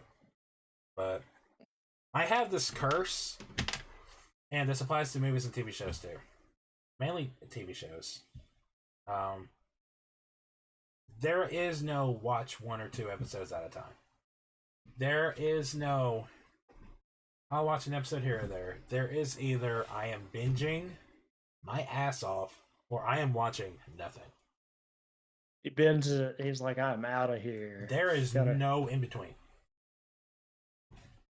Oh, I remember because what the hell did I get you to watch? Oh, Fire Force. And then the next day you're like, "Yep, I'm done with season 1. I'm on to season 2." What? I was like, "You just started it. What do you mean you're done with How much season?" sleep did you get last night? Sleep? What? No, but it's good things. Anime for 2022, Dragon Ball Superhero, which was the movie. That was the big thing for this year. Oh man, my top 2. I say you're really high on Tokyo Revengers. Oh yeah, that was that. It didn't count this year though. Honestly. I'm just talking anime. Oh yeah, I know. Tokyo Revengers is good. Second season of that starts next month actually. So tomorrow, or not tomorrow, but in January. January's And tomorrow. Here's the thing though, and for the type of anime that it is, it's not that it's a bad anime, but there are certain elements in it. It is season 2 is going to Disney Plus. I saw that some anime were going there. I was like Bleach, which I know you want to talk about later. You're building up to Bleach, I know that. Oh, I build up to Bleach. Yeah. You're building up to Bleach. You're talking about the smaller stuff first, and then you're going to go with the heavy hitter. Yeah, no, but it's weird that they're like, I don't know. As long as they don't mess with anything with it, that's the important thing. Yeah. But no, Tokyo Revengers was good. It's going to Disney. The most absolute fun, chaotic blast this year has been Chainsaw Man, though. I've heard good things about Spy Family. Spy Fan, yep, that's a good one as well. They just finished up. But yeah, Chainsaw Man. I both those are movies. Both those anime are 2 that I really want to watch. Like I said, I got a backlog like a mile and a half long. That was good. We had the, which I don't think you were into it that much. We had the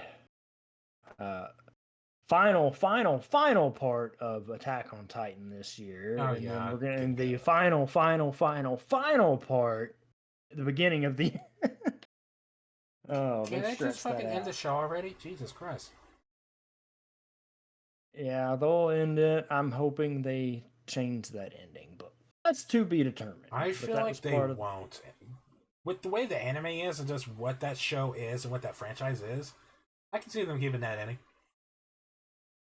I always knock anime original endings, but in this case, go for it. Knock yourself out. Switch it up. Be better than what we got. And people get this wrong. I wasn't a fan of how Attack on Titan ended. Not because of the way it ended, but because the ending literally solved nothing. Oh, kind of like Soul Eater. Yeah, like if the ending would have solved something, cool, all right. But no, it solved nothing. I'm still, to this day, I'm still salty about the Soul Eater ending in the anime. Oh, yeah. That's good. Soul Eater's ending. You know what I mean? You don't. Come on now. It's Soul Eater. The fact that came out in 2008 and we're still talking about it, I love it. It's a good show. It's a good show. No, you're not But wrong. that being said, no anime ending will ever top. You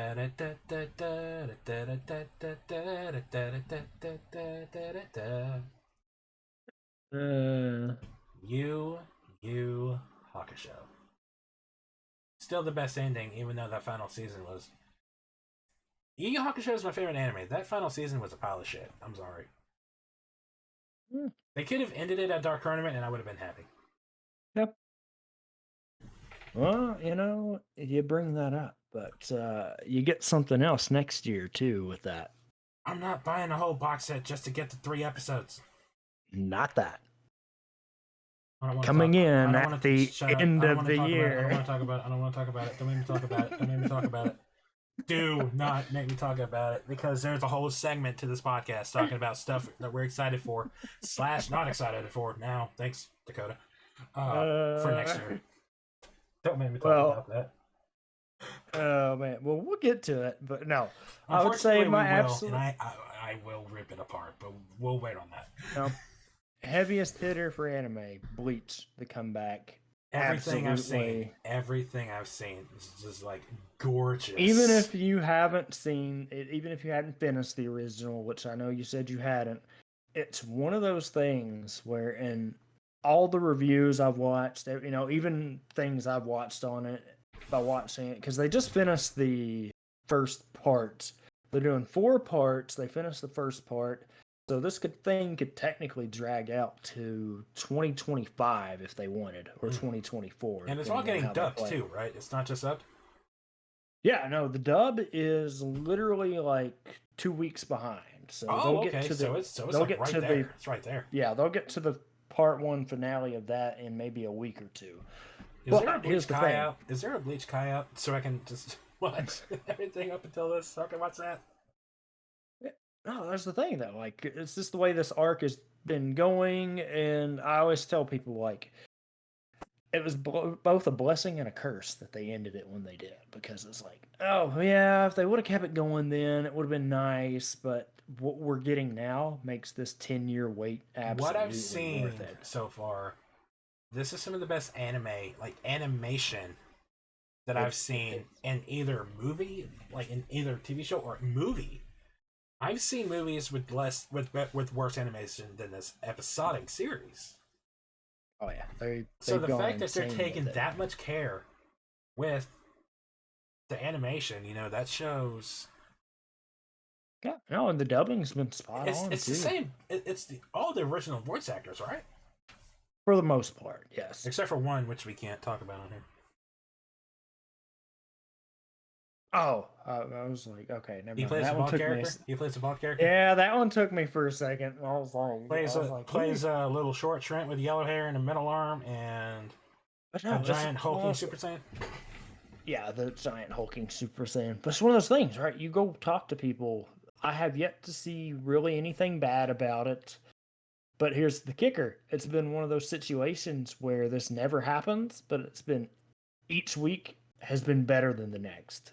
It's been I like love it when almost that happens. I love 8, it when that 9, happens. 10s perfect in a row almost. I love And I love it's when that all- happens because even games, even shows like anime that are in franchises that are like so massive, like say Dragon Ball. You know, Goku's been a mascot in the Olympics. Goku is a balloon at the Macy's Day Thanksgiving parade. Dragon Ball is a big deal in pop culture. It is. Super is one of the worst animated anime I have seen in modern like era. Dragon Ball Super is some of the worst like animation I've seen. Sure, like Super has its moments, and they're all in the same saga and like the Tournament of Power. But like 3 episodes out of 131 were like really good quality animation. Tell me I'm wrong. You're not wrong. All right. The stuff at the end. So the fact that a franchise that massive gets animation, and I'm sure there's a budget reason for it. I get that, but at the same time, when you're handling a franchise that is a household name in anime, like you say the word anime, like most people think of like Dragon Ball. Yeah, take the big things, Dragon Ball. So so the fact that a big series like that gets less than mediocre anime for 98% of its new series, yet an anime that's been gone for 10 plus years, its return is better than anything Dragon Ball's gotten in the past decade and a half. That's impressive to me. Yeah, no, it's looked absolutely amazing.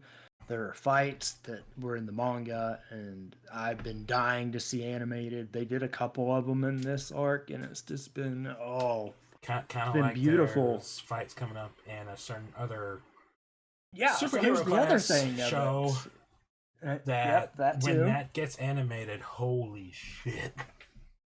Yeah, there's some of it they've already gotten there. They got Here's to the fight. They've got to one of those fights. It just happened and just ended with the mid-season break. But on the Bleach side, real quick, they did something which Dragon Ball didn't do. Obviously, there's legal reasons why they couldn't do it this way. They actually kept, well, they didn't keep, but they have taken some of the original OSTs and remade them, and they sound fantastic. Some of them sound the same, some of them are completely different. Yes. Because Dragon Ball's like, at least Dragon Ball Z, the English version it's some of my favorite like anime score. Yeah, well, there's a reason they can't use those. Yeah, but... it's copyright, but whatever. Yeah, but no, that's awesome. Ooh.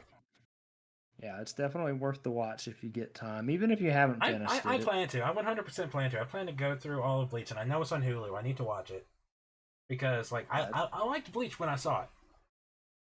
Unfortunately, I stopped like 2 episodes into the Bount arc, and yeah, no, I'll send you the list of episodes to watch, and you. I'm gonna watch. I'm gonna watch all of it. I just got to get into that binging like mindset. I need to take a week. Just let me take a week or a month off streaming just so I can binge anime. Yeah, I would binge Bleach, binge. Please no, it doesn't. One Piece. No, not One Piece. Not One Piece. All 1,000 episodes. Like one of my good friends has done. Oh man. Psycho. Oh yeah, I remember y'all talked about that. Psycho. It's like, it's crazy. Just be like, hey, I'm caught up now. What do you mean you're caught up? It's like, you did what? He says, yeah, he sent me a picture. He was like, I did a thing. What'd you do? I'm on the latest episode. You what? He's on the latest episode. You what? So I think that's it for anime. I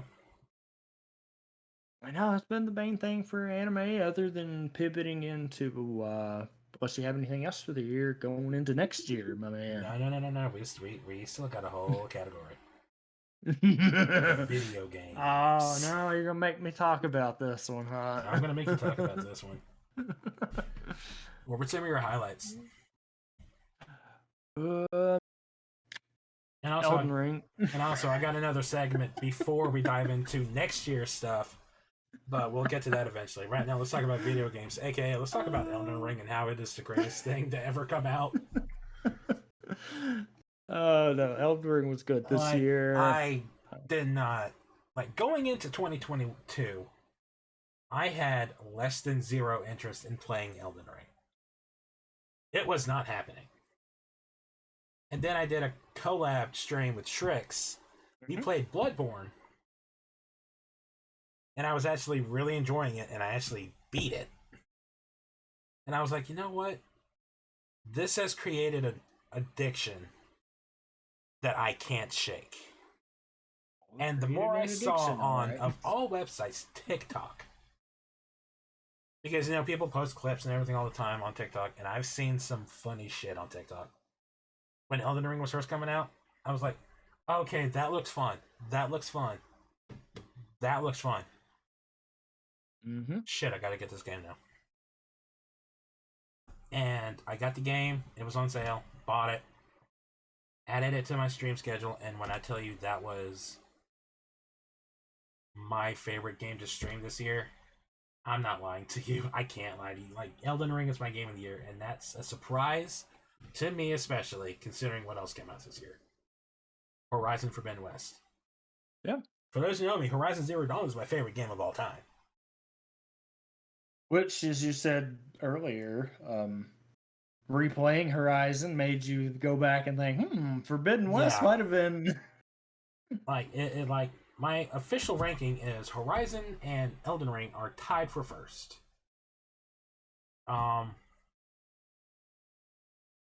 Second / third, however you want to look at it, is Gotham Knights. A game that when it came out, rightfully so, got a lot of shit because of the 30 frames a second. Yeah. And I was watching someone play it on, the weekend it came out. I was watching someone play it, and he was playing on an Xbox One Series X. It crashed 4 times in 10 minutes because of the frame drops. And so I was like, oh, yeah, I don't like that. And then, it got some sort of update, and apparently the update made it play better. And so, fix it. One day off stream, I decided, I want to test out Gotham Knights. Let's see what it's about. And I enjoyed it. And then I decided, let's really test this and see how it goes on stream. I loved it. You get enemy types later on down the road that were extremely frustrating. Because everyone decides to learn how to dodge. Piccolo taught them well. He taught them well. Why didn't you dodge? I'm expecting that to pop up any second now, but that's okay. Yeah, it was a good time, and the story was really good. And it's just surprising to me that Gotham Knights is not in the Arkham universe, like the Arkham games. They're separate, completely separate. They are separate. The other game is in right? That's coming out? Suicide Squad Kill the Justice League is in the Arkham universe. And that's bizarre to me. It's gonna be interesting. Huh? Okay. But yeah, Gotham Knights, solid game. Definitely recommend it, and I'll definitely be bringing it back to the channel at some point to play through it as a different character, because what happens at the end, the climax of the game, I want to see from all 4 perspectives. Yeah, no, that sounds like a good idea. Do it from different perspectives. I wish they would, or maybe they have. I want to see what the co-op looks like in that at some point. There is a mission called Heroic Assault that comes up halfway through the game. You get an email from Wonder Woman. Okay. And apparently Starro is in the game. Ooh. And you have to deal with him. And Heroic Assault is the big co-op mission thing. And That's what I was saying, because it's one of those things, like, right? You said watching you play it. I was like, okay, maybe this would be fun to play through. it's fun.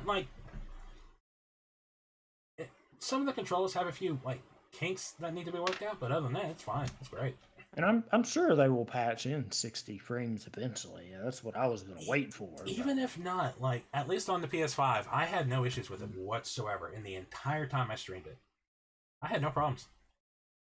Well, that's good. I remember watching some of it. So, I know the Harley fight gave you a run for your money.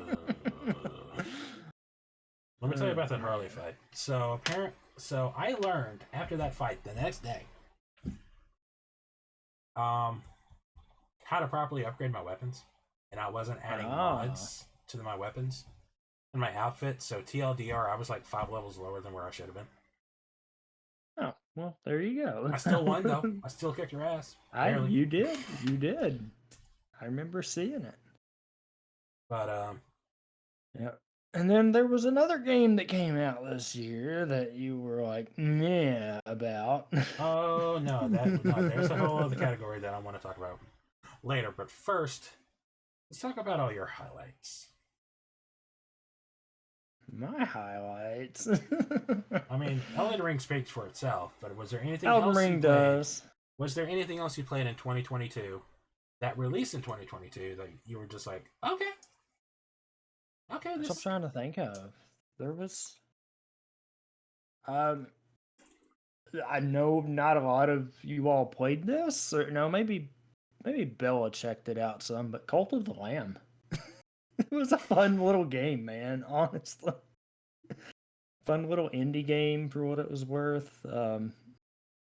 Stray was good for parts of it that I saw, and I didn't get to beat it. I want to play fully. Stray so bad. I have yet to play it, and it is on my to-get list so I can stream list. Yeah, like I said, I know it's pretty short for the most part, but it looked fun. Yeah. That's all I want. If I went longer, I could beat that game in a single stream. Oh, yeah. But I don't know. I'm trying to remember, and this is going to be sad. I'm trying to remember anything else that really, you see, popped that's out. the problem, because we didn't really get many big games this year. A lot of them were Nintendo games. Horizon popped up. Well, going into games that came out. Dying Light 2 came out this year, but Yeah, it kind of that game fell released, off the and radar. that game came out, and then it just dropped. Dropped. Another one what else came out this year? The Pokemon games. Pokemon games came out. We got two. We got two totally different things. We got Arceus, Yep, January, Arceus came out. and then we got Scarlet and Violet last month. They were good. A lot's dropped off on them too. I mean, I know people are still playing them, but I don't hear much about them anymore. That first week, I heard, "Oh, this is awful." And I've got on my follow channel, I've got about 5 people currently playing Scarlet and Violet.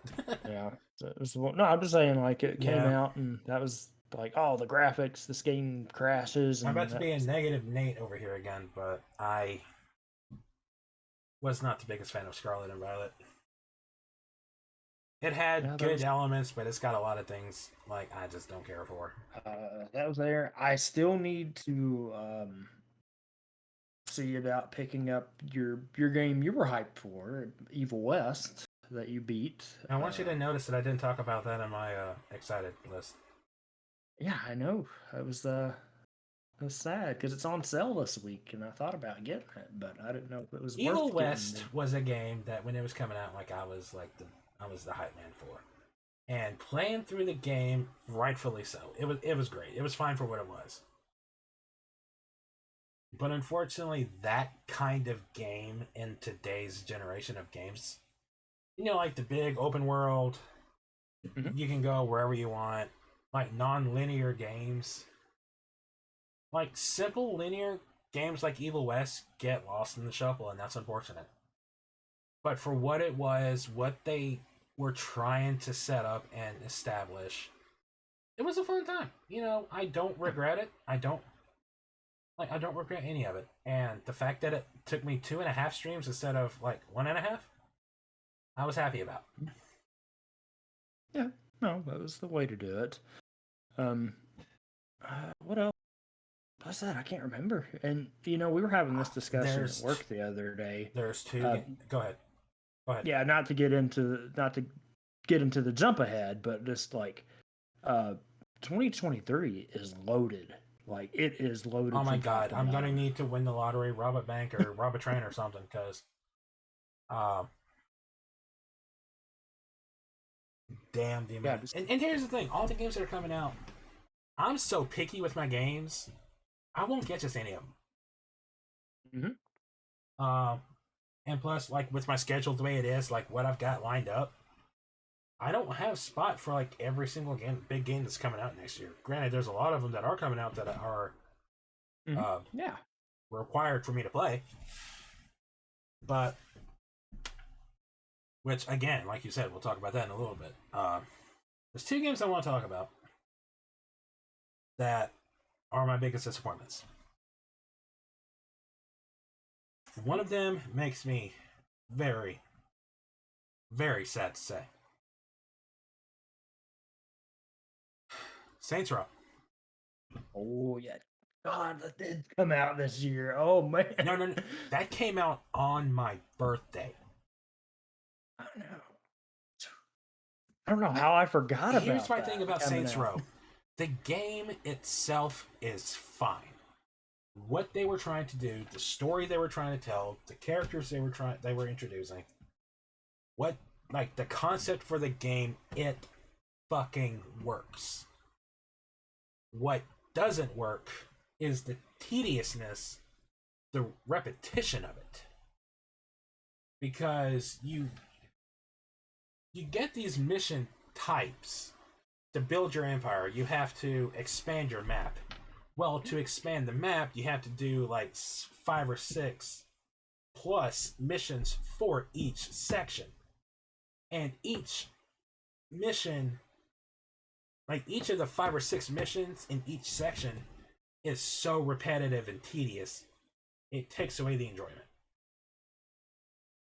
There is no go here, do 2 missions, okay, this is secure. Go here, repeat the process, this is secure. No, it's go here, do 7 missions that are the exact same thing. Go over here, unlock something. Go back over here to do something. Do the same 7 missions over here, and that's Saints Row. That's how you expand your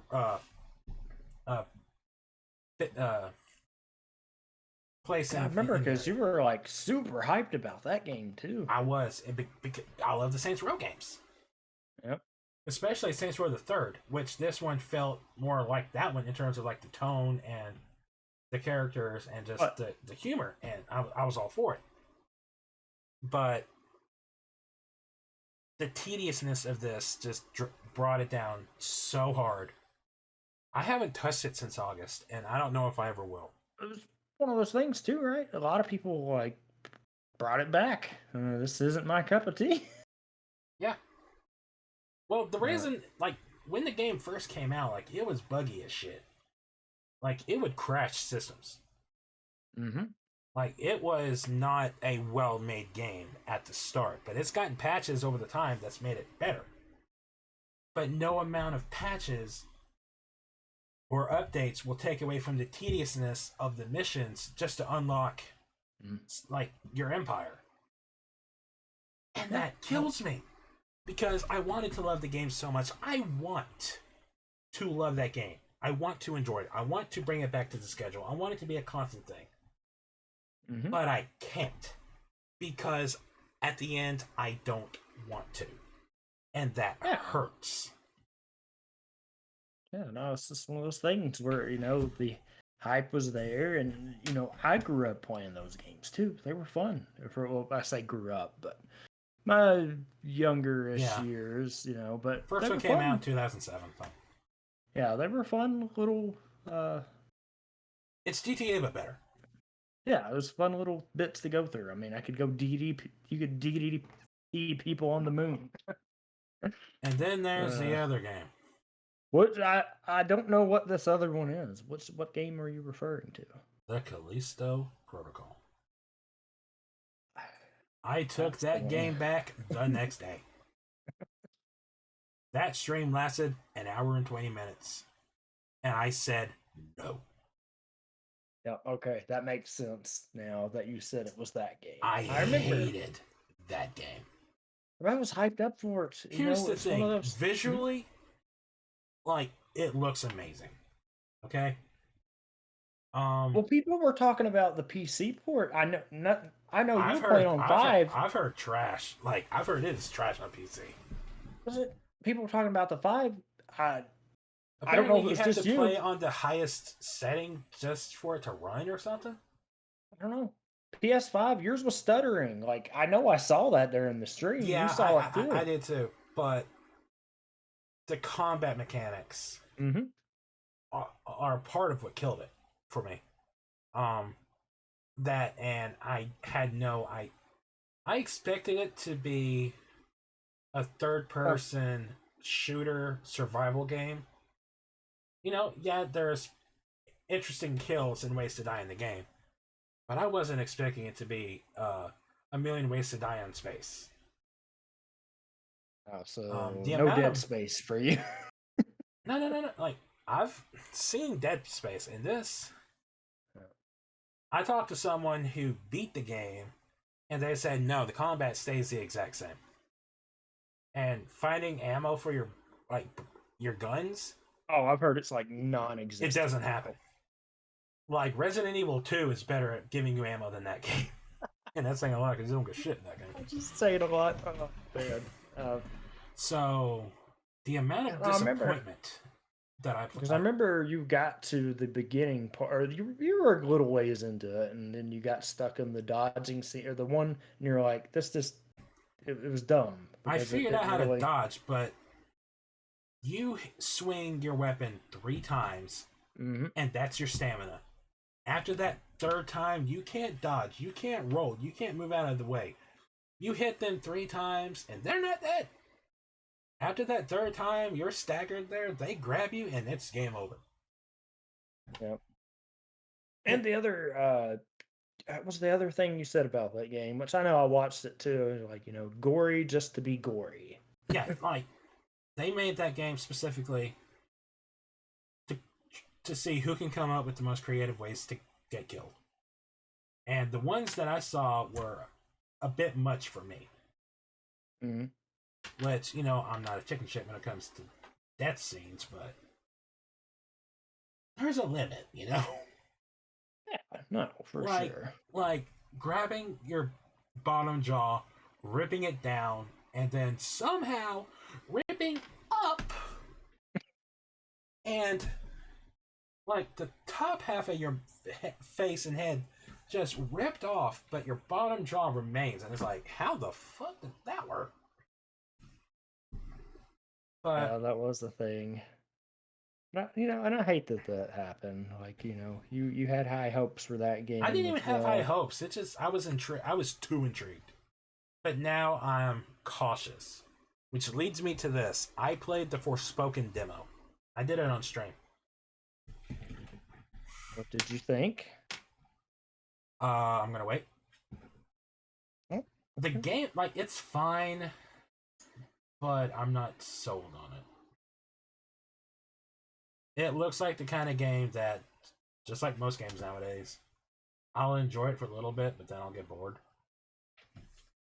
Unless the story is, like, top-notch, like, really good. I don't see me beating it. Yeah, because it comes out pretty soon too. Comes out January 24th. Yeah, it's Yeah, it's in a few weeks. the same day as Dead Space, isn't it? Or is that? I think it's the same week. I think Dead Space is Friday, Forspoken is Tuesday.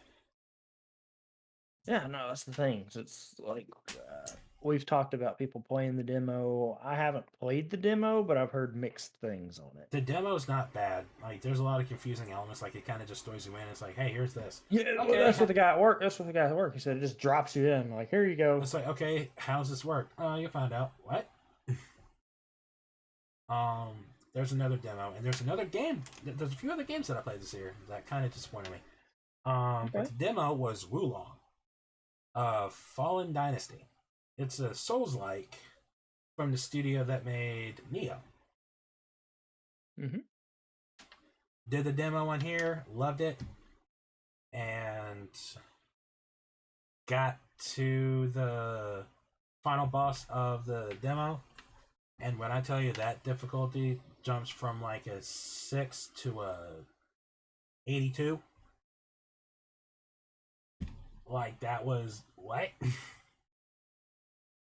6 to an 82. Yeah, that's one way to do it. And then there's the other game that I was really excited to play, and I finally got my hands on it. And when I finally, and I think I lasted like 3 streams, and it just, games nowadays lose me quick, because obviously, you know, with Elden Ring, Bloodborne, and now in Dark Souls 3, I've developed, how you say, a mild addiction to Souls games, and like that combat style. And so, you know, to fill that void, quote unquote, you know, I'll go out and I'll try to play Souls likes Neo, Stranger of Paradise, Wulong, and games like that, and they just don't do it for me. They get boring after a while because, like, something about the system that they use, I'm not the biggest fan of. Yeah, that's fair. Like, you have to use a specific weapon for specific styles, and I don't know, I just don't care for it. Which is why Stranger of Paradise was such a disappointment to me. Oh, it had its own litany of issues as well. Yeah, well. Old Square. Yeah. And then there's another game that came out in March that I think released and just vanished. Tiny Tina's Wonderland. Yeah, it had its hot moment, and then It was fine at the beginning, but then the fact that Chris Sabat was one of the creative character voices. yeah, it was one of those because it was from the same people as Borderlands, right? So It's a Borderlands spinoff. yeah, But again, like Borderlands and like the Borderlands games themselves, there's really not much to them in terms of like story. You just go in, get told to do this, and then go kill, and then come back. It's repeat, rinse and repeat. I'll tell you a game that I'm really wanting to play: Midnight Suns. I haven't heard much about it either. It came out and then just boop. I've seen some TikToks of clips that look pretty fun, but Some of the cool things you get to see that perspective of it. I don't know, everybody's pop hunting with it for sure. Oh man. anything else that came out this year that you liked, didn't like, wanted to play but didn't, or Really? because like we said, not a lot came out this year in terms of like, you know, like big games, little games, like just, the it was only kind other of thing that came out this year, and I may pick it up later because it's on sale, and I know it's not your cup of tea, is the JoJo game that came out. oh yeah, that's a hard pass for me.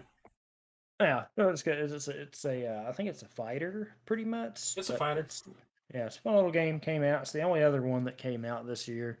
Like I said, you had Actually, there's one more that I'm surprised you haven't brought up yet.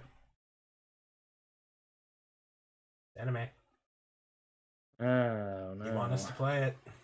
Yeah, I know. Which, by the way, Talking about- I'm gonna be like chugging water the day we play that.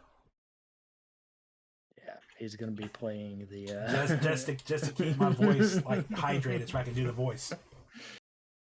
He's going to get you.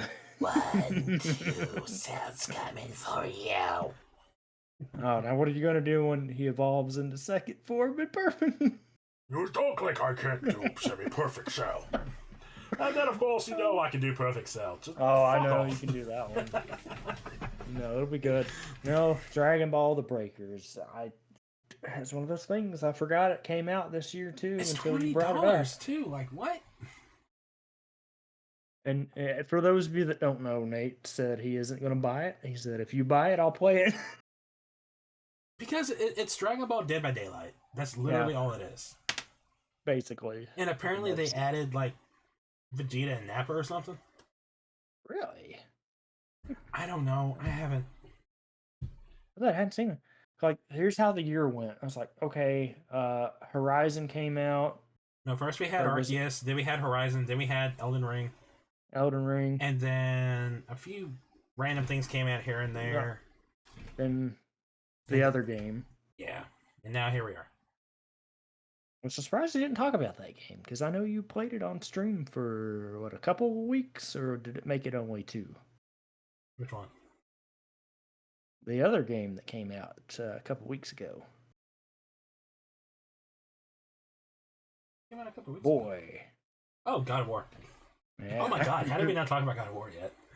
I fucked up.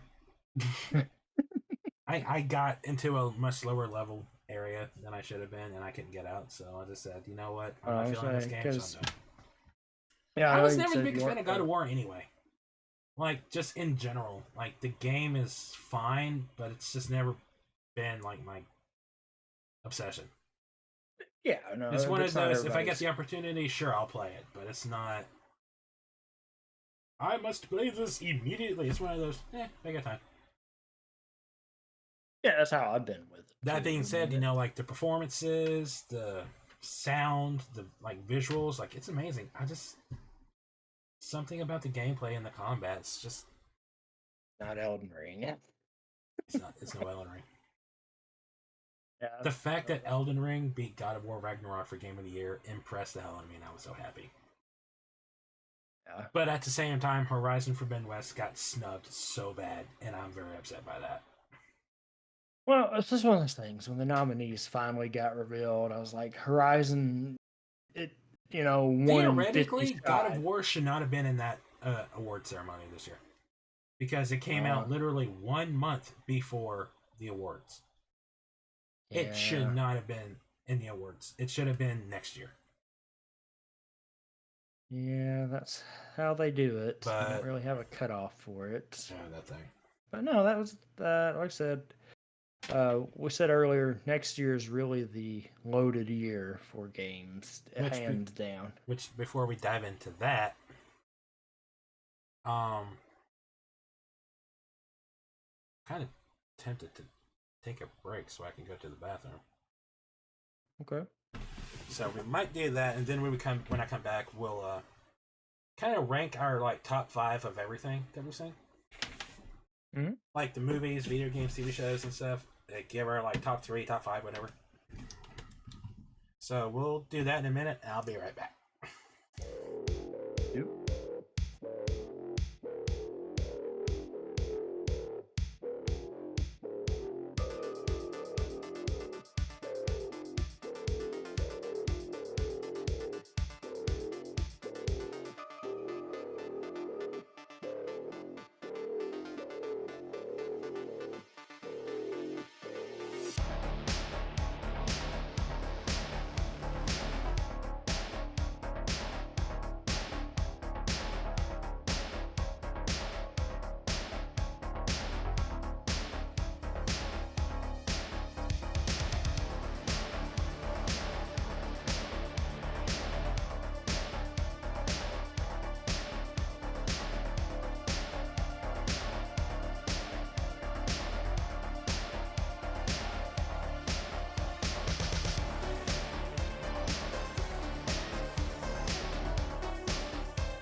But yeah, we're back. Sorry about that.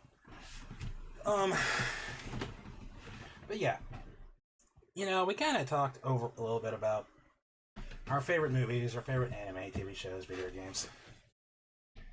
How would you rank everything? Like, hold on, where's my mouse? Well, we kind of did some of the rankings, but Did we? well, sort of. We were going, the highs and lows of everything, but I mean, if you don't really have it, we can always just dive right into the. everything from this year, depending on even what categories, Elden Ring was top video game for me, and just gonna say that. Yeah, And, Elden Ring, instead of- Horizon Forbidden West, Gotham Knights, Evil West, and I want to give love to Saints Row. I really want to, but it's not happening. It's good. Trying to Movies, think. Jurassic World, Uncharted, World. The Batman, Beast, Dragon Ball. Sad, like audience, we're not doing this on purpose. We're like most of the things we like, so it's not surprised the ranking. We like pretty much the same shit. So, but yeah, I'm right there with you on that. Uncharted was up there. Music, he's gonna have Skillet at number one. Naturally. Skillet, nothing else matters. Next, TV shows is the interesting one, I think. House of the Dragon, number one. House of the Dragon. Andor's up there. Still need to watch that. I know Peacemaker's up there for you. Peacemaker's probably a close second to House of the Dragon, just because I liked it. You like what you like. Yeah, that thing. Shit. What am I talking about? So I probably have a two-way tie for that. House of the Dragon and Peacemaker? No. Not Peacemaker and another show tied for seconds. Probably The Boys season 4 or 3. Right. I can see that. Two very similarly toned shows too. Exactly. That was the main thing. They were both up there. I don't think. I don't know what third would be. Out of everything that came out this year, Moon Knight's way up there for me. Moon Knight's up there. I said Andor. Kenobi. Yeah, I was gonna say, you didn't even say Obi-Wan. We didn't even go into much detail about that, honestly. Well, it was, I don't know, it was one of the things that just kind of went by and had its Like, it was fun. moment. It was fun seeing him back in that character. Oh, yeah, absolutely. But something about what they were doing with it. I think it's just, like our personal, like, we were hyping it up too much. When it was revealed that Hayden was in it. Like, we were hoping for, like, Clone Wars flashbacks. He was in it. Oh, he was in it. And the portrayal of Vader in this was fantastic. And the first time Obi-Wan ran into Vader, like, that acting was really good. Like, the acting was great. I'm not taking away anything from the show. I just feel like I was expecting a little bit more. Especially from the final fight. Yeah, people talked about that throwaway line that they put in there. I've actually come to like it a little bit. Wait, which one? Honestly.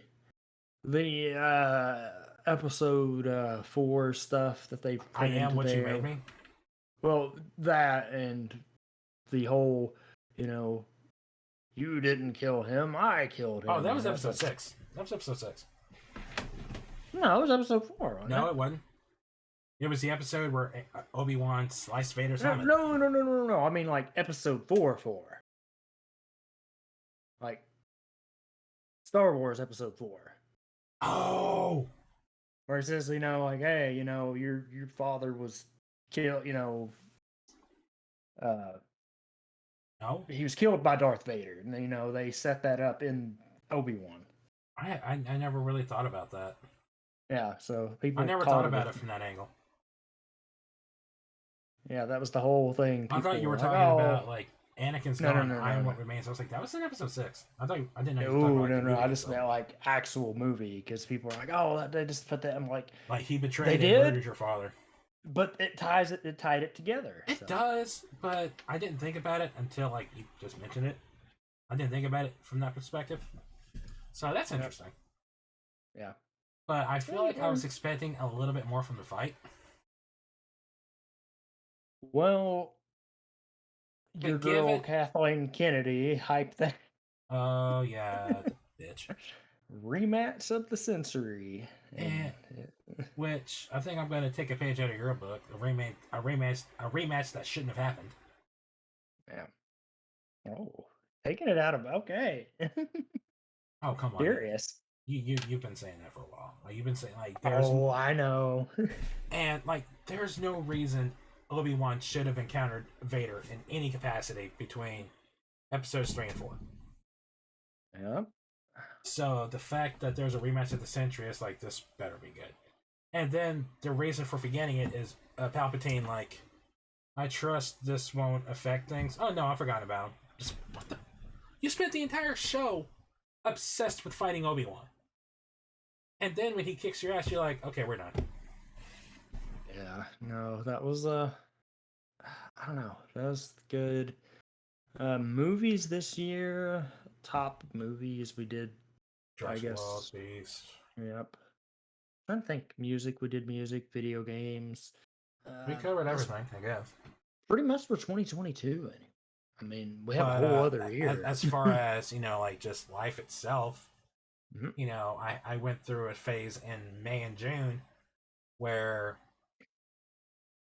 this thing wouldn't work for me, so I had to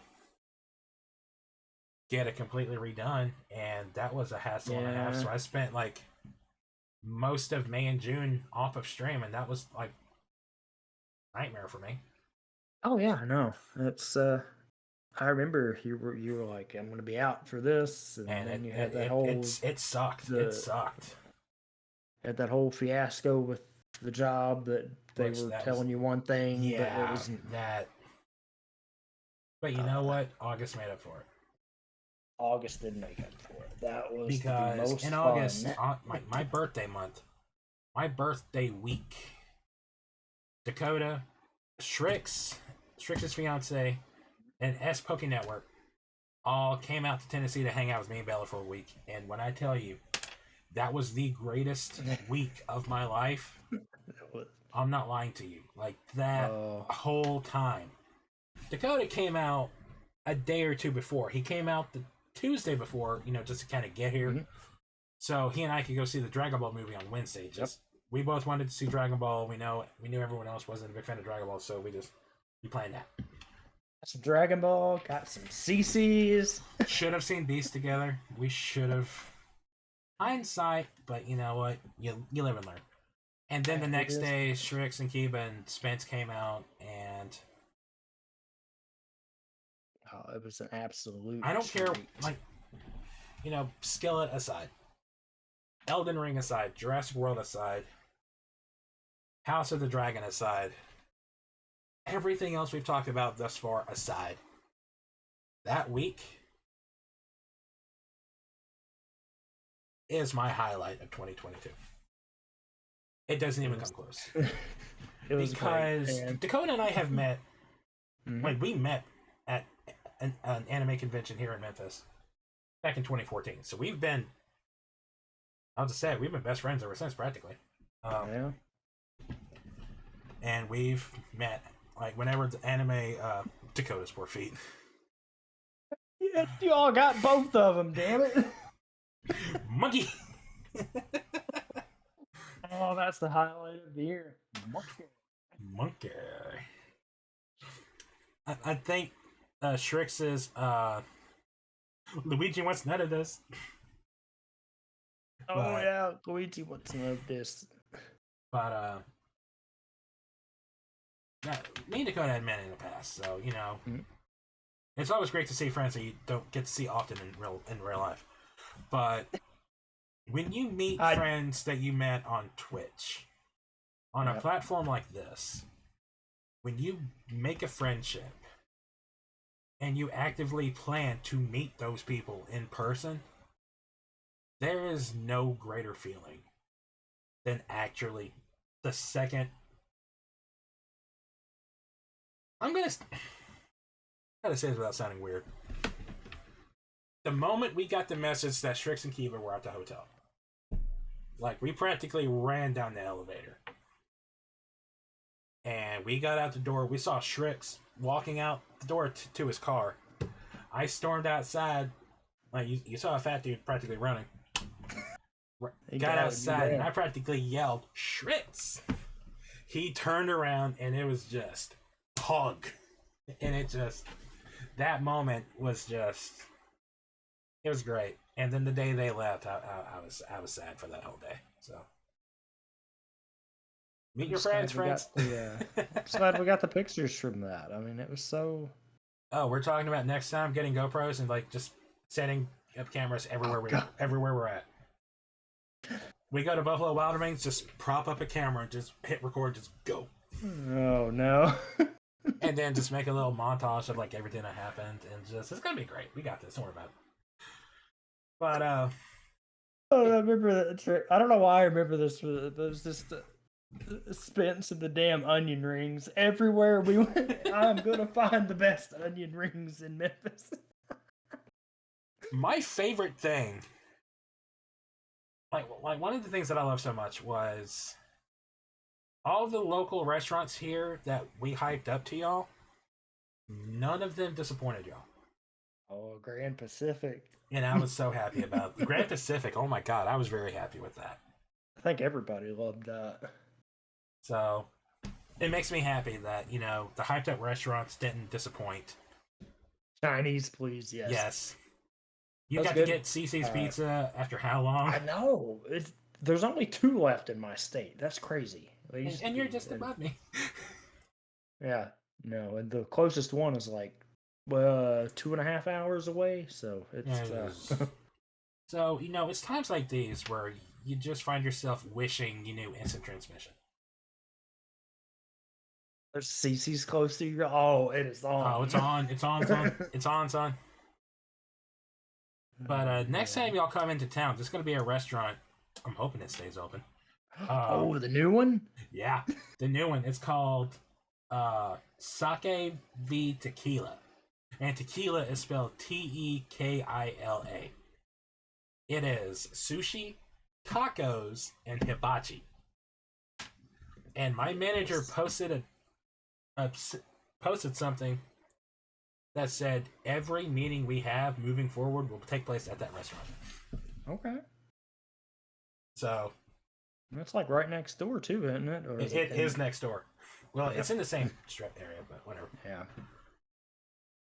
But yeah, that's literally all I can really hype up about 2022 for me. I'm pretty much done with 2022.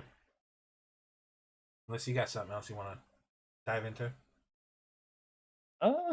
2022, yeah, that's about it. I know you've gone through some job changes, but yeah, nothing you want to been a go lot into of big that. detail about. Just a lot of bullshit. There's been a lot of nonsense this past year, and you know, it is what it is. I get to the point now. I'm kind of like in an interlude until something happens. But Yeah. hey, plus side, you know, I'm gonna have to, or I'm not gonna have to. I'll be able to focus on my own channel growth a little bit. Hopefully, Yeah, that that'll be good. thing. All the hype for that. Yeah, that'll be a big goal for 23, obviously. Which you know, 2023 is going to be a big year, I think. Mm-hmm. My 2-year is in March. Damn, I'll have my 1 year too at the beginning of the year. Oh, damn, that flew by. Did you really start at the beginning of the year? Well, February. Oh, was it February? Yeah, I mean, I'll be a year then. So damn, Yeah, nice. We'll have that to plan doesn't seem like it. Oh, that first year, it flies by, son. It did fly by. It But no, flies by, son. That's nice, and like I know we say this, and it's not just cliche. Like the people that we've all gotten to meet because of this, like it just blows my mind. Yeah. Like hell, we met because of anime, but then like you take it to this level with the people on Twitch that we've met, you know, it's awesome. Oh, definitely. And you know, it's got me excited to see, you know, like what comes out of it in 2023. But 2020, it's not just streaming that we're hyped up. Mm-hmm. And 2023, there's also movies coming out. There's video games, TV shows. I'd say music because we know Skillet's Deluxe Edition of Dominion comes out in February. So yeah, it'll have a couple of new things on it too, won't it? Or is it it's gonna have 5 new songs, and one of them we already have, "Psycho in My Head." There's a psycho in my head, closer to the edge. Let's see, movie. A couple of tours I'm gonna try to catch. That'll be good. I hate you for one of them, but that's okay. I know Marvel is cutting back on their lineups now because people have been complaining about quantity over quality, which makes sense because last year I say last year as if it's already 2023. We got close enough. We got 3 movies and like 4 TV shows. You say that, plus 2 specials. There are 2 very big Marvel movies next year. I'll say big. One of them's the big one. The other one is semi-big. The only big one that comes out is Ant-Man and the Wasp: Quantumania. Yeah, well, there's that I guess one. you could consider Guardians of the Galaxy 3 a big one, but it's supposed to be like a wrap-up. Well, yeah, I was to say it's a wrap-up. And then the Marvels, and that's it. Yeah, everything else got pushed back. And the main shows we're supposed to get are Secret Invasion, Ironheart, and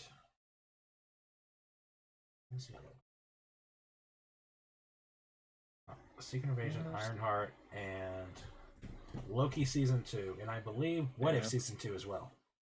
Oh yeah, I forgot about that. But no, there's a bunch of just other random stuff coming out next year too. Let me see here. That'll be. I shared a tweet about it, and I want the tweet, so I want to. Let's see. Go away, Ymir. Okay. So, kind of going down the list, we got Ant-Man and the Wasp: Quantumania in February. There's another movie coming out in February that it's going to be stupid, but it's going to be funny and violent. There's 2 movies coming out. Is it the one I'm thinking of? Does it have to do with the certain beefy animal getting its hands on some light substance? Yeah, it does. Cocaine Bear. Yeah. Like, that trailer just had me going, what am I watching right now? Yeah, it was a thing for sure. Like, I'm just going off of this list that was made on Twitter, and I shared it. We got Creed 3, which I like the first 2. They were really good movies. Scream 6, don't care. Shazam. I got my guilty pleasure movie of 2023 as well. John Wick 4. Yeah. Battle with the High first. Hydrate, stretch, and posture check. What's up, buddy? What's up, Battle? Yeah, there's a lot of stuff for next let's year. see. Dungeons and Dragons looks amazing. Like, it looks fun. Evil Dead Rise. Yep, I'm excited for that. Super Mario Brothers movie. Give me Jack Black. That's a thing. Give me Jack Black. Just Jack Black. That's all I care about. How are you not excited for Fast X? Oh, you mean Cars Go Fast 10? Yeah, that thing. I'm curious to see what they do with it. Jason Momoa plays a bad guy. Jason Momoa versus Vin Diesel. Come on now. Because now let me make sure I remember this right. So it is this one and then one more, and they're done, right? As far as we know, unless he comes out with another story to knock it out at 12. Even though the series shouldn't have ended at 7. Cocaine Bear is a true story, only in real life. The bear died almost instantly. Oh, damn. I knew it was based on a true story. Yeah. And then practically the only live-action Disney movie we're getting next year, The Little Mermaid. Oh, shit. Is that next year? I'm excited for it because Lin-Manuel Miranda is working with Alan Menken, the man behind the music from the original Little Mermaid music. Oh, that's right. They're teaming together to work on the music for the movie, plus 4 brand new songs. Sorry, I don't know why I forgot about that too. The Little Mermaid one. It Because looks I was looking good. at the no, not that. I was laughing at something else. I forgot about that. There's another bear movie that comes out next year too. There it is. Uh-huh. It's not on this list. Yeah. Which one are you talking about? The Winnie the Pooh movie. Oh my god, that does come out. I forgot about that. I for- I have to go see that just because. Do you though? Yes, I Do you need though? to see that. I want to see what that looks like. If it's as bad as it's going to be, I'll But tell you what I'm really excited about, and this is surprising coming from me because of my history with the movies. Transformers: Rise of the Beasts. oh yeah, that is next year too. Dude, that trailer looked amazing. Are we really getting Expendables 4 next year too? Yeah, supposedly. Yeah, we'll see.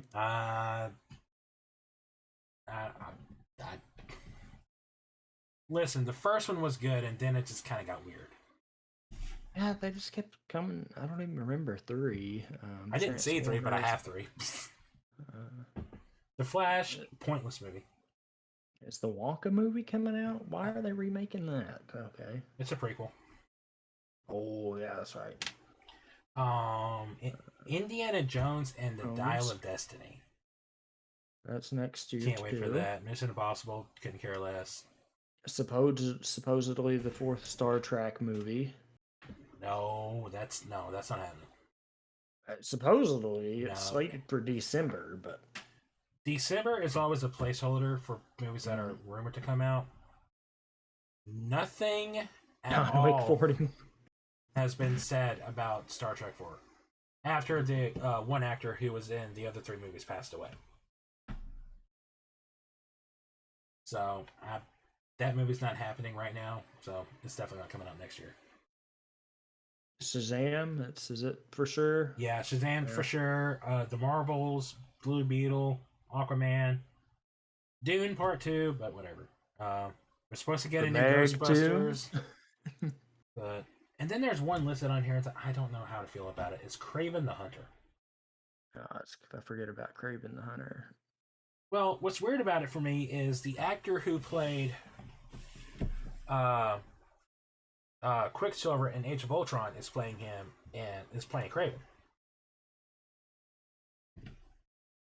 Yeah, John Wick 4 is going to be great. Yeah, John Wick 4. We're doing pretty good. Dune Part 2 Dune is a Part must. 2. I didn't see the first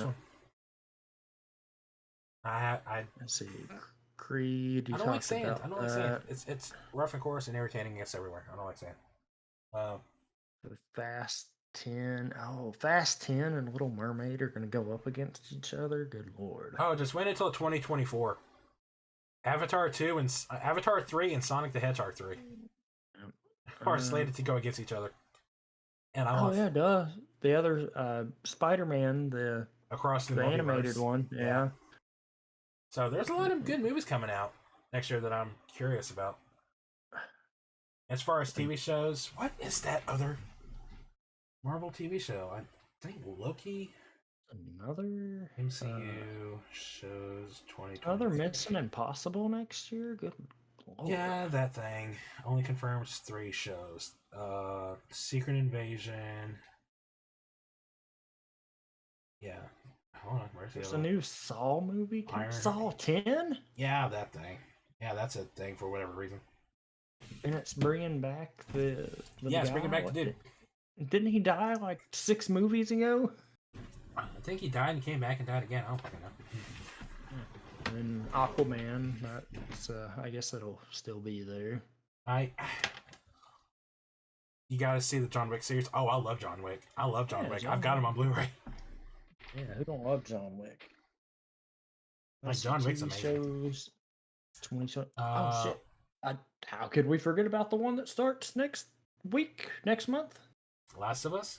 The Last of Us. Yeah. We haven't gotten to TV shows yet. Oh, I thought you were looking at a TV show list. I just was looking at Marvel because I couldn't remember what the third Oh, show Marvel. was. Okay, that's what it was. I know Last of Us, and honestly, Last of Us is looking pretty good. Yep, that was We'll see how that goes. I'll be watching it. But what else? Is The Boys season 4 next year? What is it? Is The Boys season 4 next year, or is that going to be the following year? Good question. It might be the following year because I haven't even started filming it yet. Yeah.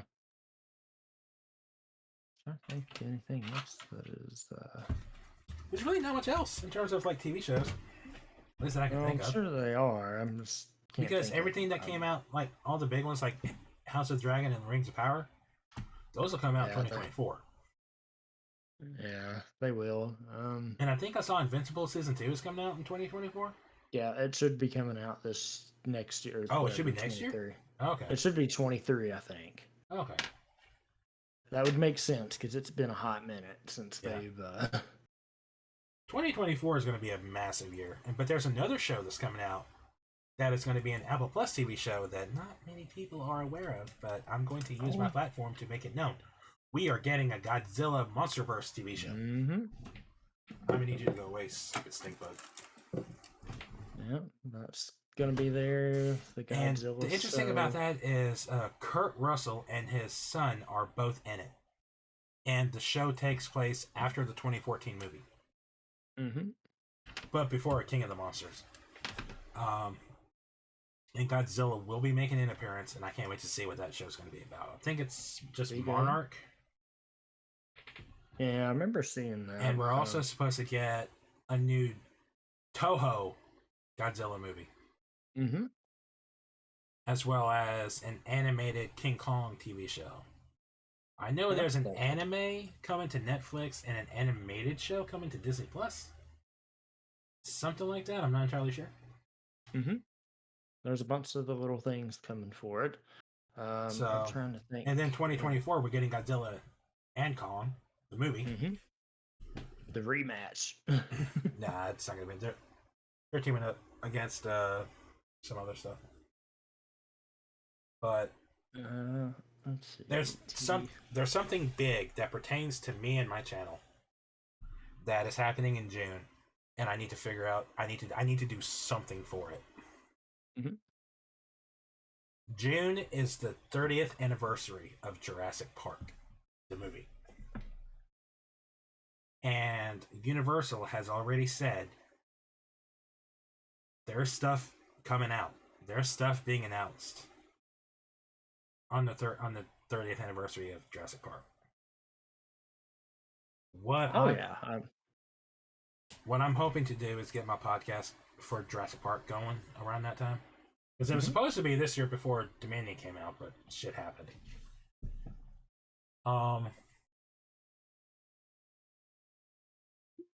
Selfishly, one thing I'd love to do is get in the circle of like the Jurassic podcast group.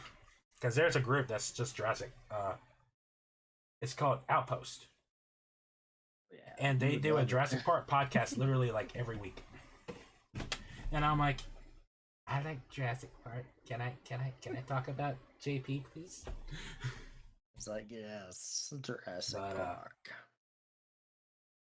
Yeah, I want to figure something out for that, but I don't know what it'll be. We'll figure that out. But let's see. Oh yeah, I forgot about the Justified sequel. That'll be interesting. Justified? Oh, Justified. Man, talking about shows that got like prequels and sequels and stuff, I want to watch Yellowstone. Everybody keeps talking about it too. I want to watch Yellowstone and both the prequels because the first prequel with Tim McGraw, Faith Hill, and Sam Elliott, I hear is just fantastic. Yep. I need to watch Yellowstone. What else is coming out? So many shows I need to watch that are. Oh my gosh! The Boys spinoff is this year too. I think. Oh, is it? I think that makes sense. I think so because we did get a trailer for it a few weeks ago. That would be a thing. What is it? Just V or something? Yeah, it's like college for superheroes. Or I mean, I don't know if it'll be as good, but they said there is crossover potential as far as like some of the Boys characters appearing. Yeah, in it, hopefully. And then there's the Star Wars shows we're getting.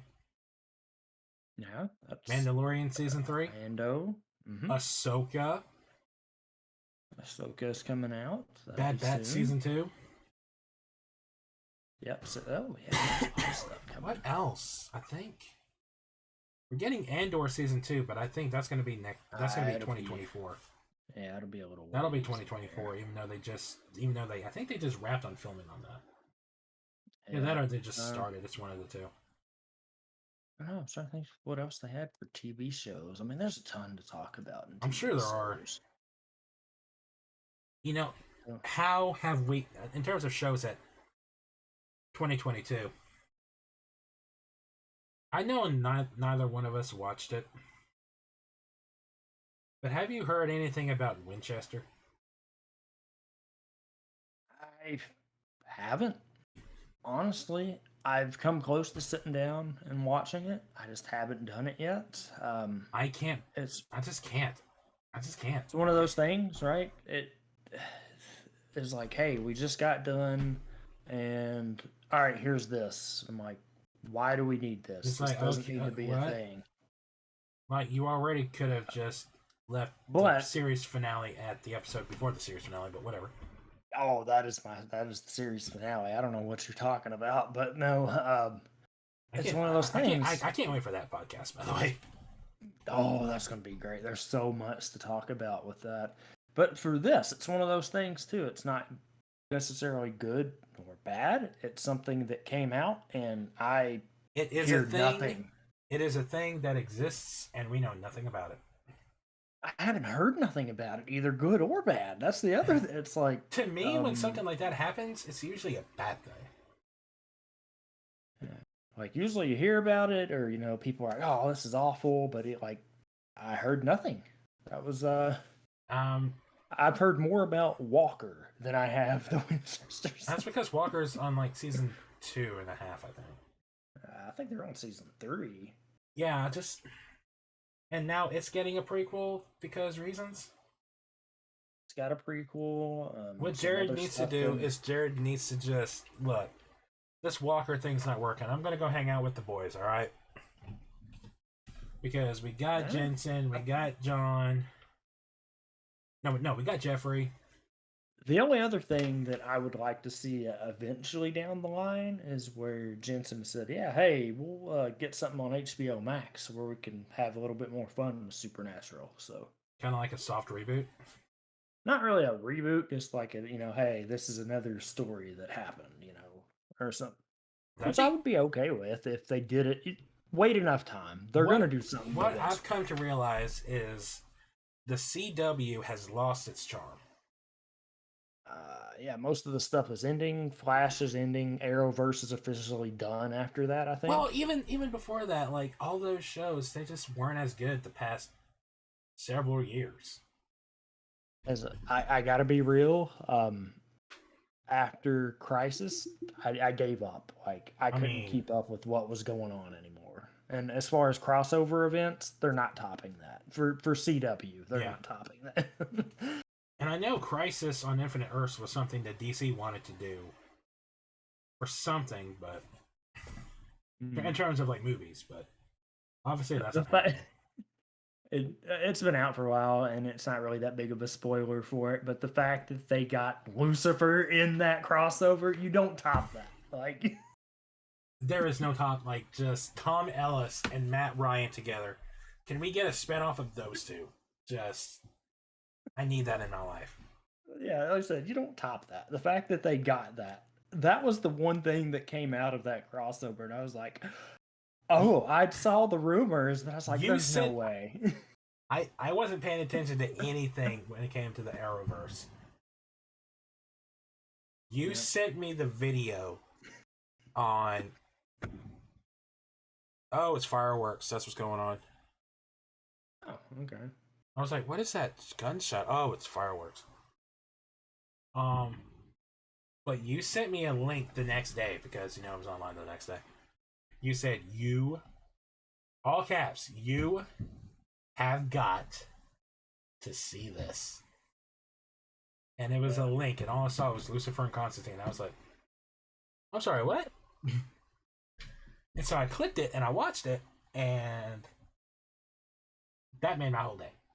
Like, I don't care what else happened. Like, that those two together was just phenomenal. John Constantine. But going back to spin-offs and shows that are ending, Walking Dead's gonna be busy. They are gonna busy. The show ended, but did it really? Mama watched it and she loved it. We're getting the Negan and Maggie show. We're getting a Daryl show. We're getting Rick and Michonne. I'll watch those, and I kind of want to go back and watch Walking Dead. I've been thinking that too lately. Like, all right, man, it's over. Like, I want to see Negan and Maggie being forced to work together after what happened 8 years ago.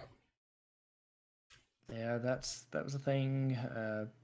Fear is bringing back the mom for some reason. I couldn't care less about Fear the Walking Dead. Yeah, I watched season 1 of that, and I was just like, I'm good. I didn't care for it. I don't know why they're doing that though. But like I said, that's what somebody said the other day. I don't know how they're doing that.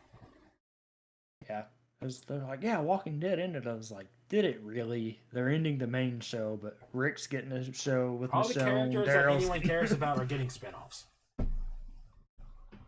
But exactly, that was the main thing. I was like, really? Now for the big one. Video games coming out next year. Oh man, video games. Obviously, like I said, I'm waiting on Forspoken, and then we got Daryl needs a spinoff. Daryl is getting one. He's getting a spinoff. Also, it's a smart. I'm waiting to hear scratches on my door any second now because dogs are a little chicken shit when it comes to stuff. Resident Evil 4 remake. Yep, that's it. A game that I was solely against the concept of the entire time. From the time that it was rumored to the time that it was confirmed, I was just like, we don't need this. I was right there with you, buddy. I was like, ooh. And I'm still in this camp. Capcom. I'm talking to you. You know what he wants. Hold on. Capcom. I need you to listen to your boy right now. If you want to make money, but you want to keep the horror element,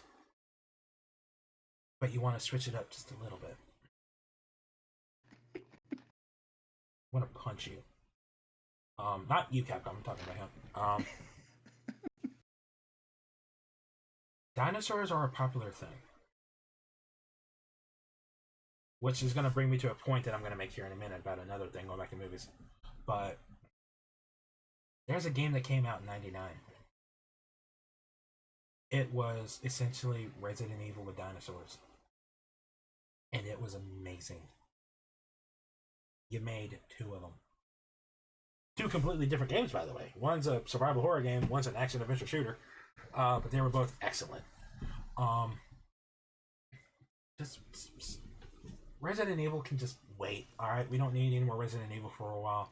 So after Resident Evil 4 comes out, it does its thing. Let Resident Evil sleep. And for the love of God, don't fucking remake 5. Or 6.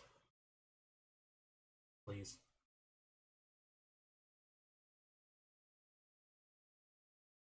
Dino Crisis.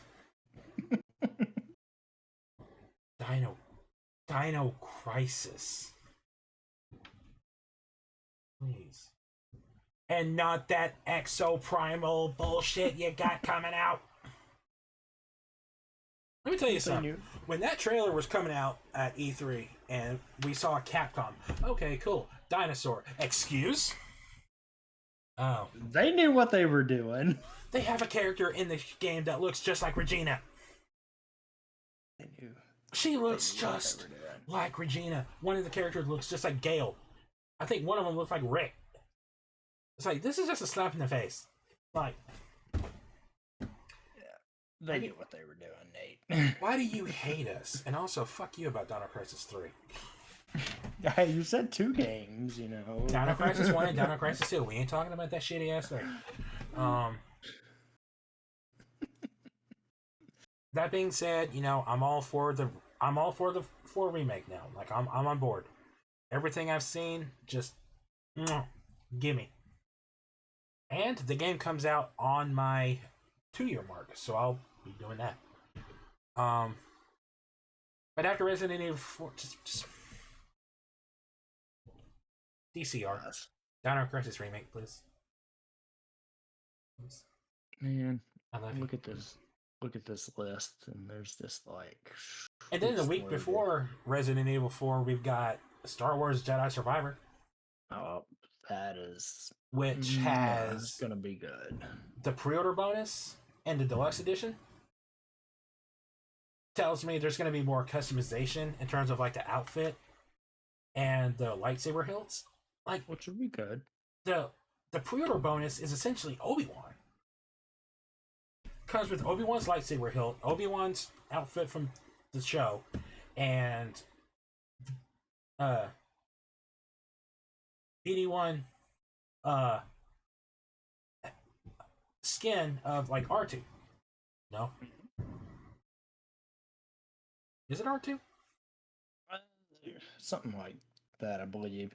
I know 'cause they the have deluxe that. edition comes with 2 outfits, one with a Han Solo outfit, gun, and something else.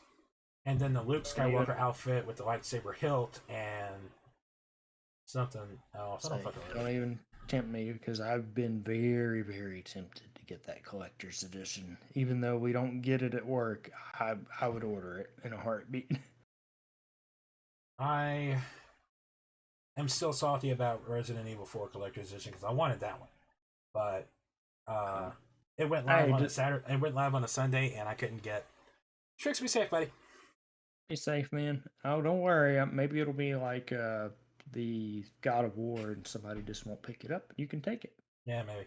And then later There's on a in the big- year, you Yeah. got Spider-Man 2, That's which Spider-Man gimme. 2. It's gonna be good. You jumped ahead. There's another big one which I will probably play. Suicide that Squad one on the channel. in May? Nope. February. Oh, I'm not playing it. Not gonna play it. I'm not playing it. Okay. I've seen too many negative things against it. I just. Really, I haven't seen too much negative. But I've fun seen- fact: I've never really been the biggest fan of Harry Potter, anyway. Hmm. And that No, game, not Dead Island. that game is going to be hit or miss. Well, I will. I'll play it. I'm No, curious. Dead And Island 2 Island actually got pushed back to April, I think. Yeah, April. Yeah, but all joking, or no, all seriousness aside, jokes. Dead Island 2, I will believe that game is coming out when I have it in my hands.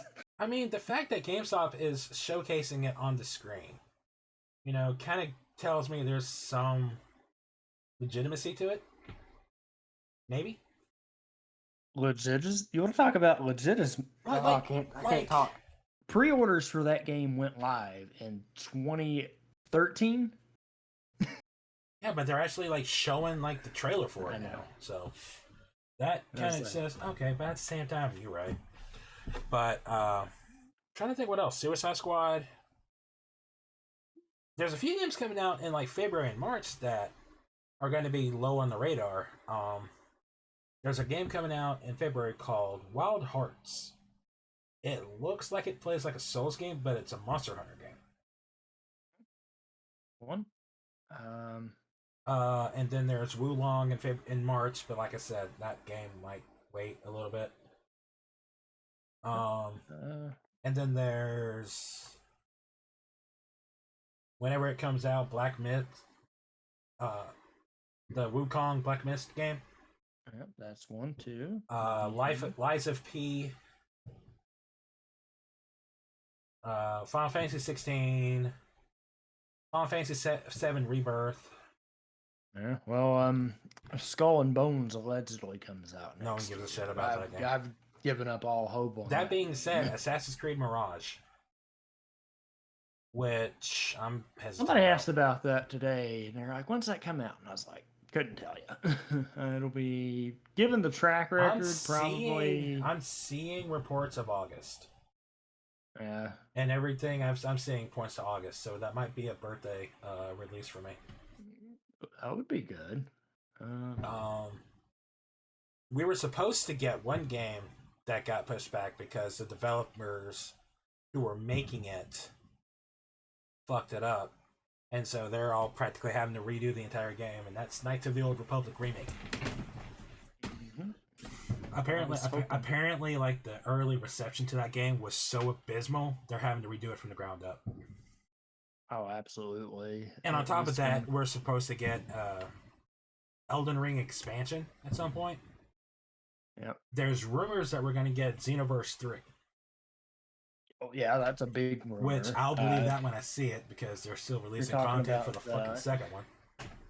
Hey, they got to keep it going. I Hey, applaud the effort. I'm impressed. All right, listen. Dragon Ball Xenoverse 2 came out in 2016. 16. Today is the last day of 2022. We're going into 2023 tomorrow. And they have DLC, extra content planned for the game in the spring. Yep, they do. So 7 years later, and a game is still getting DLC. I'm impressed. But at the same time, just stop. Just give 3. us, Just give us 3. give us 3. Just give us 3. That's what we need in our life. I'm hearing good things about the One Piece game. Odyssey? Yeah, we got the trailers up for it now, and It looks pretty good. rolling. I kind of hope they dub it, though. I don't Yeah, think they will. no, I've never, Dragon Ball's like the I've only never game been- that gets an anime dub. I've In never terms of been like too video games. keen on the One Piece games. Like they've been okay. I'm hearing, from what I understand, Odyssey is supposed to be like One Piece's Kakarot. Okay, that would be cool. Speaking of, you're getting the next gen update for that. I get Next the next gen update, and I'm gonna have Is that to a free be update or is it? I think it's a free update, and then the content is for Separate. the second season pass or whatever. Yeah. I'll get the unfortunate pleasure of going through that again and seeing if it holds up. What do you mean Because that's what unfortunate? What do you mean the unfortunate pleasure? Because you love that game. I know. Even I'm curious to see if it holds up. Even though. after our back and forth. Meanwhile, I will never touch that game again. So, Yep, come on over. You can watch and see if it yeah, still holds up. I'll see you in 8 hours. I'll just watch it on your stream. Yeah, I'll say. Trying to think what else is coming out. There was one that got announced at the Game Awards that it's going to be I don't do day one streams often, but it's probably going to be a day one stream. And that is the Space Marine 2 game for Warhammer. Oh. I was like, which one? That game, no. The first one, it is one of my favorites because I love Warhammer. But I never in my wildest Oh, so now mind you're thought excited. So you're excited for the Henry Cavill movie. Oh, absolutely. No, I just never That poor man imagined we got would get shafted so hard. Oh no, I never thought we'd get Space Marine 2 because the first one was, Lord, 2011. That seems about right. Trying to think what else. As far as I know E3 is back on, so I'm excited to see what they do at E3. So, But I know it's not your cup of tea, but the new Zelda game, I might go through it, but I don't know. It's tough. People love Breath of the Wild, and it was okay, but it wasn't my. I have nothing against Legend of Zelda. I really don't. My problem is I've never had a Nintendo console, so it's not the same. I don't have the nostalgia for the franchise. Exactly, you don't have the nostalgia. I'd be like, I'm 33, going to be jumping into like a game that's practically as old as I am. And there's like what 20 games or so total. Yeah, there's a lot. Yeah, I'm not doing that. I've got plenty of other games I'm going to obsess over. So it's just one of those. I'm just going to live vicariously through everyone else. Yeah, Saint Spartan. I didn't hate Breath of the Wild. It was just like I don't know. I didn't feel the same way I did. It was it was the shift that the series needed, but at the same time, I was like, I feel the oh, same I way don't about the latest Pokemon games and like Pokemon. Like I said, Scarlet and Violet were fine, but for the most part, I just wasn't a fan. Mhm. So some games change for the better. Some games change, and it's too I drastic am of a change excited. for. Well, this game is already out technically, but I am excited to see what the console or the next gen ports of Monster Hunter Rise looks like on. I'm Xbox curious and about that. PS5. I'm curious about that because I do want to play that. It's already on Switch. I think that's all it's on right now. It is. So I'm curious to see what they do with that. What else is coming out? Um, I feel like if we haven't talked about it, like I'm curious about. I don't know if you've seen anything on it, but it's been a couple years and it comes out in February. Atomic Heart. I'm curious about that. who? It looks a little fun game. Atomic Heart looks fun. Oh, Other Atomic than Heart. Yeah, that does look good. Yeah. Let's see. Strix is. I'm gonna have to play through the Persona 4 Golden on PlayStation when that comes out next month. They're fun. Just Dead Space remake, but after Callisto Protocol, I'm waiting on that. I hate that they're the one they're doing, and Strix and I agreed on this. I think for the most part, I hate that they're doing Persona 3 Portable because that's not the. I remember y'all talking about that. It'll work, but it's not the best port they could have done. Oh my god! How excited are you for Destiny 2 Lightfall? Destiny 2 still getting content. Hey, yeah, that thing. Good on you, Bungie. Good on you, Bungie. Well, let's see. Jedi Survivor, Resident Evil 4. Oh, that gonna have to play through that too. Resident Evil 4 is the big one. I'll probably do Resident Evil 4. Just Street Fighter 6. I know Prez is really hyped about that one. Diablo 4. I hear a lot of people excited for that one.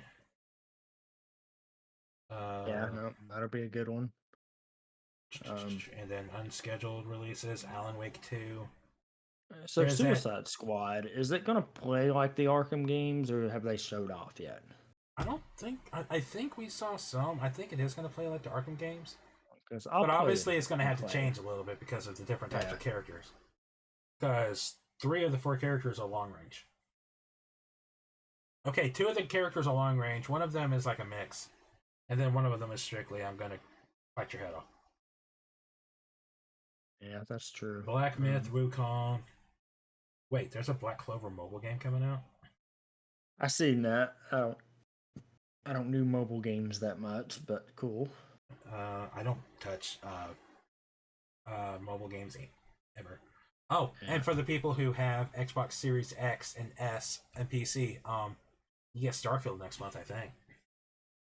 Oh, is that finally out? That comes out next month on Xbox. Oh yeah, how could we forget about Final Fantasy VII Part 2? I mentioned that one. Oh, did you mention that? Yeah. I can't remember. That's going to be a winter release, I think they said. I'm trying to think what else. I'll say I'm trying to think. I got the list pulled up right here. And it is a loaded year. You just keep scrolling. Ooh, that Hellboy game. Remember that one from the Game Awards? Yep. I'm kind of curious about this Lords of the Fallen remake or reboot. I'm cautiously curious. Because that game came out and it was just like, oh, but they're like, this is a. I have Lord of the Fallen on PlayStation. Lollipop Chainsaw remake. What? Yeah, that's listed on here. No, that is not a thing. That is listed on here. Hold on, where's that? Where's that? I'm gonna. That's a thing. Hold on, I'm pulling it up. I have to. Spider-Man 2. That's gonna be a holiday release. Oh yeah, that'll be the next PlayStation 5 bundle. I can't wait. Redfall, Remnant 2. Dude, when I saw the trailer for Remnant from the Ashes 2, I got excited. I can't wait. I need to finish that game. Stalker 2, Starfield got pushed back. It's not Don't listed on. surprise me. It's not listed under.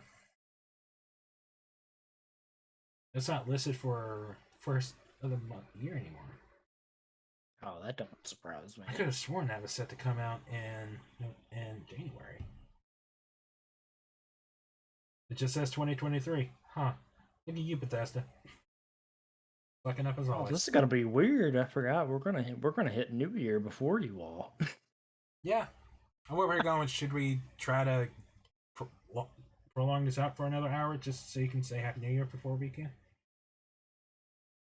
Oh, you talking about? It'll be New Year for me before the extra hour. That's what I'm saying. Like, it'll be Yeah. New Year for you in 50 minutes. Yep. Wait, And then you guys get an Wait. extra hour. I forgot they're making a Texas Chainsaw Dead by Daylight. Yeah, they are, and I'm iffy on it.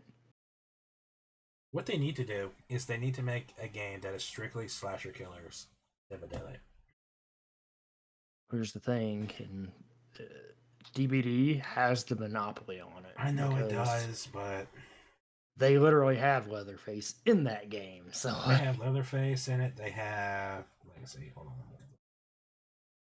Leatherface In July 2022, announced a remake set to launch sometime in 2023. Okay, whatever. So we'll see what that goes. But 2023 is going to be interesting for movies and everything. And I'm it's gonna be hoping good for everything. I can really do something with streaming and like the podcast. Actually get everything going. Yeah, that's a goal of mine too, is to get some other stuff in the works. One thing that I know is going to be an impossible task, but I want to see if I can get me to where I can do this full time.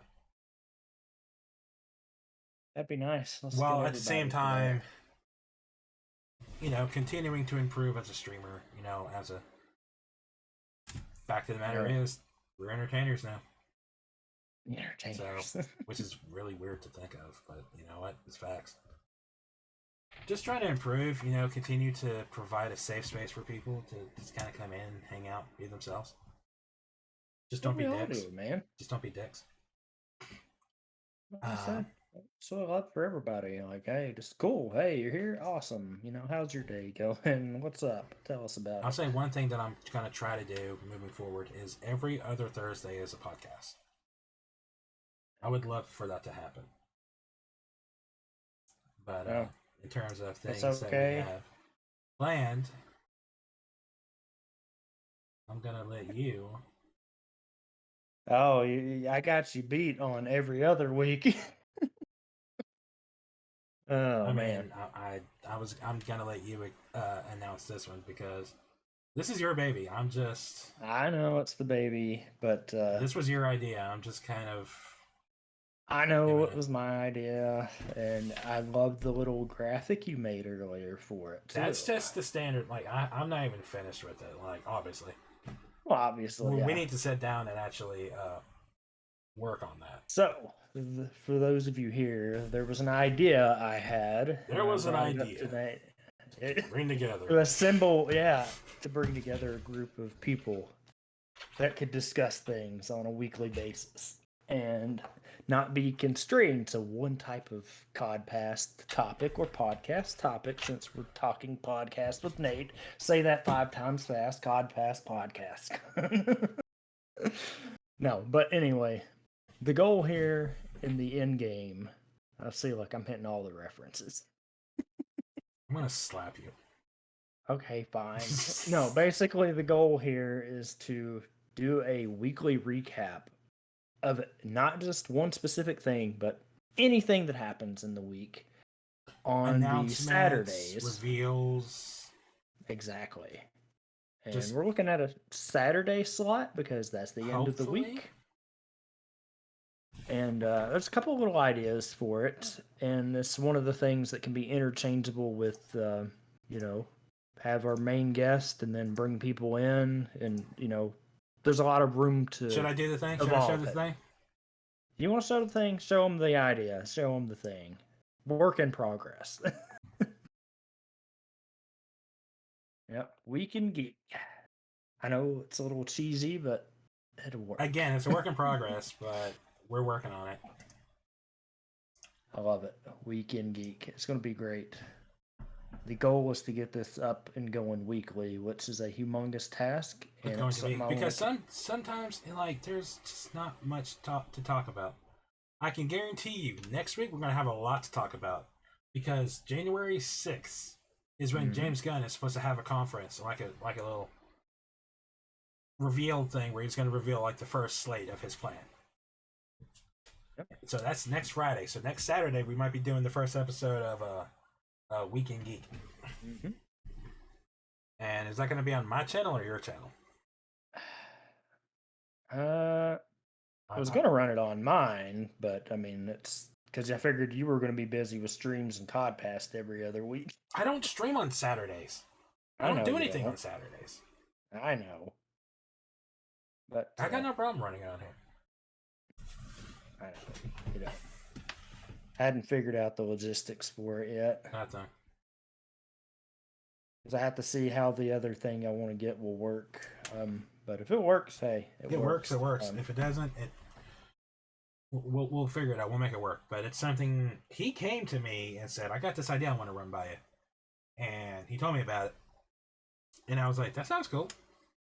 Mm-hmm. And he and I have wanted to do something similar like that for years. Just talk about like the latest news and like whatever. Yeah, and just have fun with it. Yeah. Because we literally send each other articles and news and announcements anyway. So, yeah. The fun part is keeping a track of everything that's announced. Yeah. And like I said, it gives me a reason to keep up with the TV shows and stuff more. Yeah, don't get me started on it. Yeah. But no. I'm excited. It'll be fun. fun. With that being said, that might be about it for the Codpast. Definitely the longest one I've done. Yeah, hey, there was a lot to cover in a year, so we talked about all of 2022, talked about what we're excited for in 2023. There's a lot, and I'm excited. I know a lot of people were kind of iffy about, like how 2022 was. Mm-hmm. And I had my ups and downs. I had my bumps too, but it wasn't really bad. I did hit a goal earlier. I am now at 901 followers. I am 99 away from 1,000, and I'm hoping I can hit that by March. Well, 2-year mark. And if I can, magnifique. If I can't, you'll get there. You've made it this far. I mean, come on. So, with that being said, I believe we're just gonna try to wrap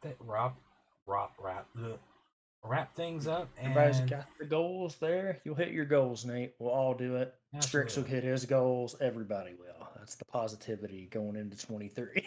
Yeah, that thing, absolutely. Speaking of goals, what are some that you've got for 2023? I talked about mine.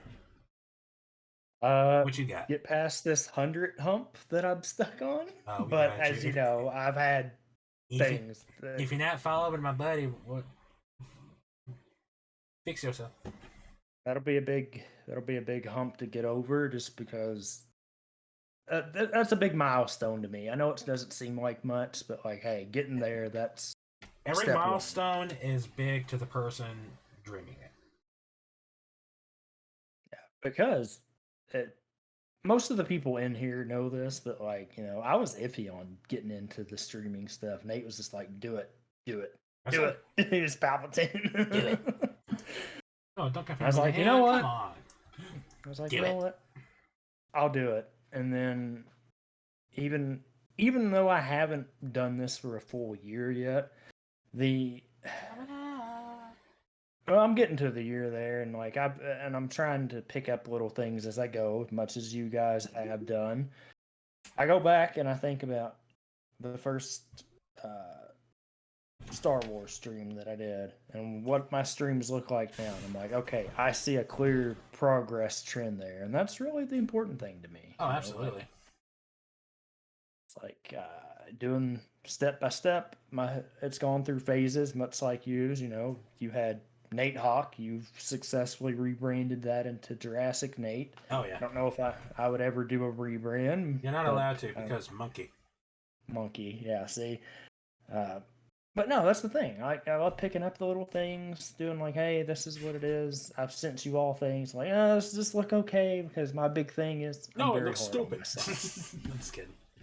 No, I'm very hard and picky on myself for the stuff I put out because I want it to look good. Much like you know, But no, that's the big goal. Be more involved with the communities. That's because when I was working the hours that I was working, it made it like I could pop in to streams occasionally. Not just you, just everybody else I follow too. But like, it's hard, man, because there were days, especially in my prior job, and I don't have that so much now. But you know, when I was working my other job, the spot I'm in now that has all of my setup, that was my workstation too. And there was some day I just didn't want to be around it. Like that's one of the things about working from home. Like, you know, it's convenient, but it can be a mood killer too. I was like, man, I'm in that room all day. Not that I don't want to sit and watch you all, but I'm like, I got to get out of that room. I was just in there for 10 hours of the day. Yeah, that thing. But no, there's some positive stuff going into 23. I would like to think. Oh yeah, you're cemented into a strong, positive community. Mm-hmm. Like, I keep talking, like, you know, like so many people, and I find myself doing the same thing, like wanting more than what we got. And here's the way I look at it, and it's cliche as shit, but I don't care. You got a roof over your head. You got a bed to sleep in. Food on the table.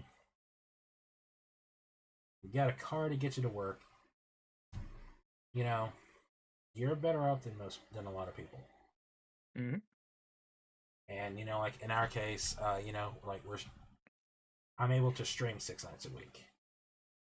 It's something that I'm aspiring to do full time, but I'm able to do it, you know, regardless. You're able to stream whenever you want, like whenever you're able. You have whenever I'm able, not whenever I want. Yeah, if we could stream whenever we want, Jesus Christ, I would have done like 12 hours by now. Yeah. You know, like you just have that, like whenever you're able to. Yeah, whenever I'm able to, and I had a schedule, and I tried to get, I try to stick to it as best I can, but things happen. Like we have video games that we can play, and we have friends we can talk to. I gripe that I don't have a lot of friends like in real life that I can just actively go out and hang out with, but I got friends. Okay, that is another goal of 23. Another meetup, please, you guys. That was the best thing ever. Only this time we're taking a whole camera crew. All right, what do you want us to do? Film everything. Film everything. But I promise not to play Mario Kart for 10 hours. I want us to get a car where all of us can ride together and all of us can just jam out because I'm jealous that we missed out on that. Hey, you all were jamming Black Veil Brides during that? We were just vibing. We were just driving. Y'all were actively just. Oh, we were doing everything. We were jamming. Spence kept saying, "All right, this is the last Nickelback song. I know it." And then there would be another one like 2 minutes later. But oh no, it was great. That being said, guys, thank y'all so much for joining us. I know this went a little longer than my podcasts usually are. End of year, man. We anticipated that to be the case. I'm not apologizing. Yeah. Because, this was like I said at the start of this, and like I said before we started doing this, I didn't go into this with any notes. I didn't come up with any, like It's pretty slow. questions to start through. I just kind of said, look, we're going to talk about the movies that came out, the video games, the animated TV shows. We're just going to sit back, relax, and just chat, which I love doing these. Yeah, that's my favorite. Which 'cause is why it's I'm like, you honest, just- which is honestly why I'm looking forward to a Week in Geek, because that'll give us a chance to just kind of sit back, relax, and just talk. Because sometimes that's just all you need. You just need to sit back, relax, and just chit chat. Mhm. So, with that being said, as always, thank you for joining me on this. I hope you had fun with it. And Happy New Year to all of you. Absolutely, happy freaking New Year! I know it's 2023 in some places. It's going to be 2023 here in about 30 minutes for some people. I got another hour and a half. I see some people who are live, but I see someone I want to raid, so we're going to go there. Oh yeah, Raid. this was a fun time. I'm going to go say hi to Deceptus, a good friend of mine, who is currently playing through a game that I want to play at some point, Terminator Resistance. So, yeah, go show him all the love on the planet, and we will see you guys next year in the Chaotic Sanctuary.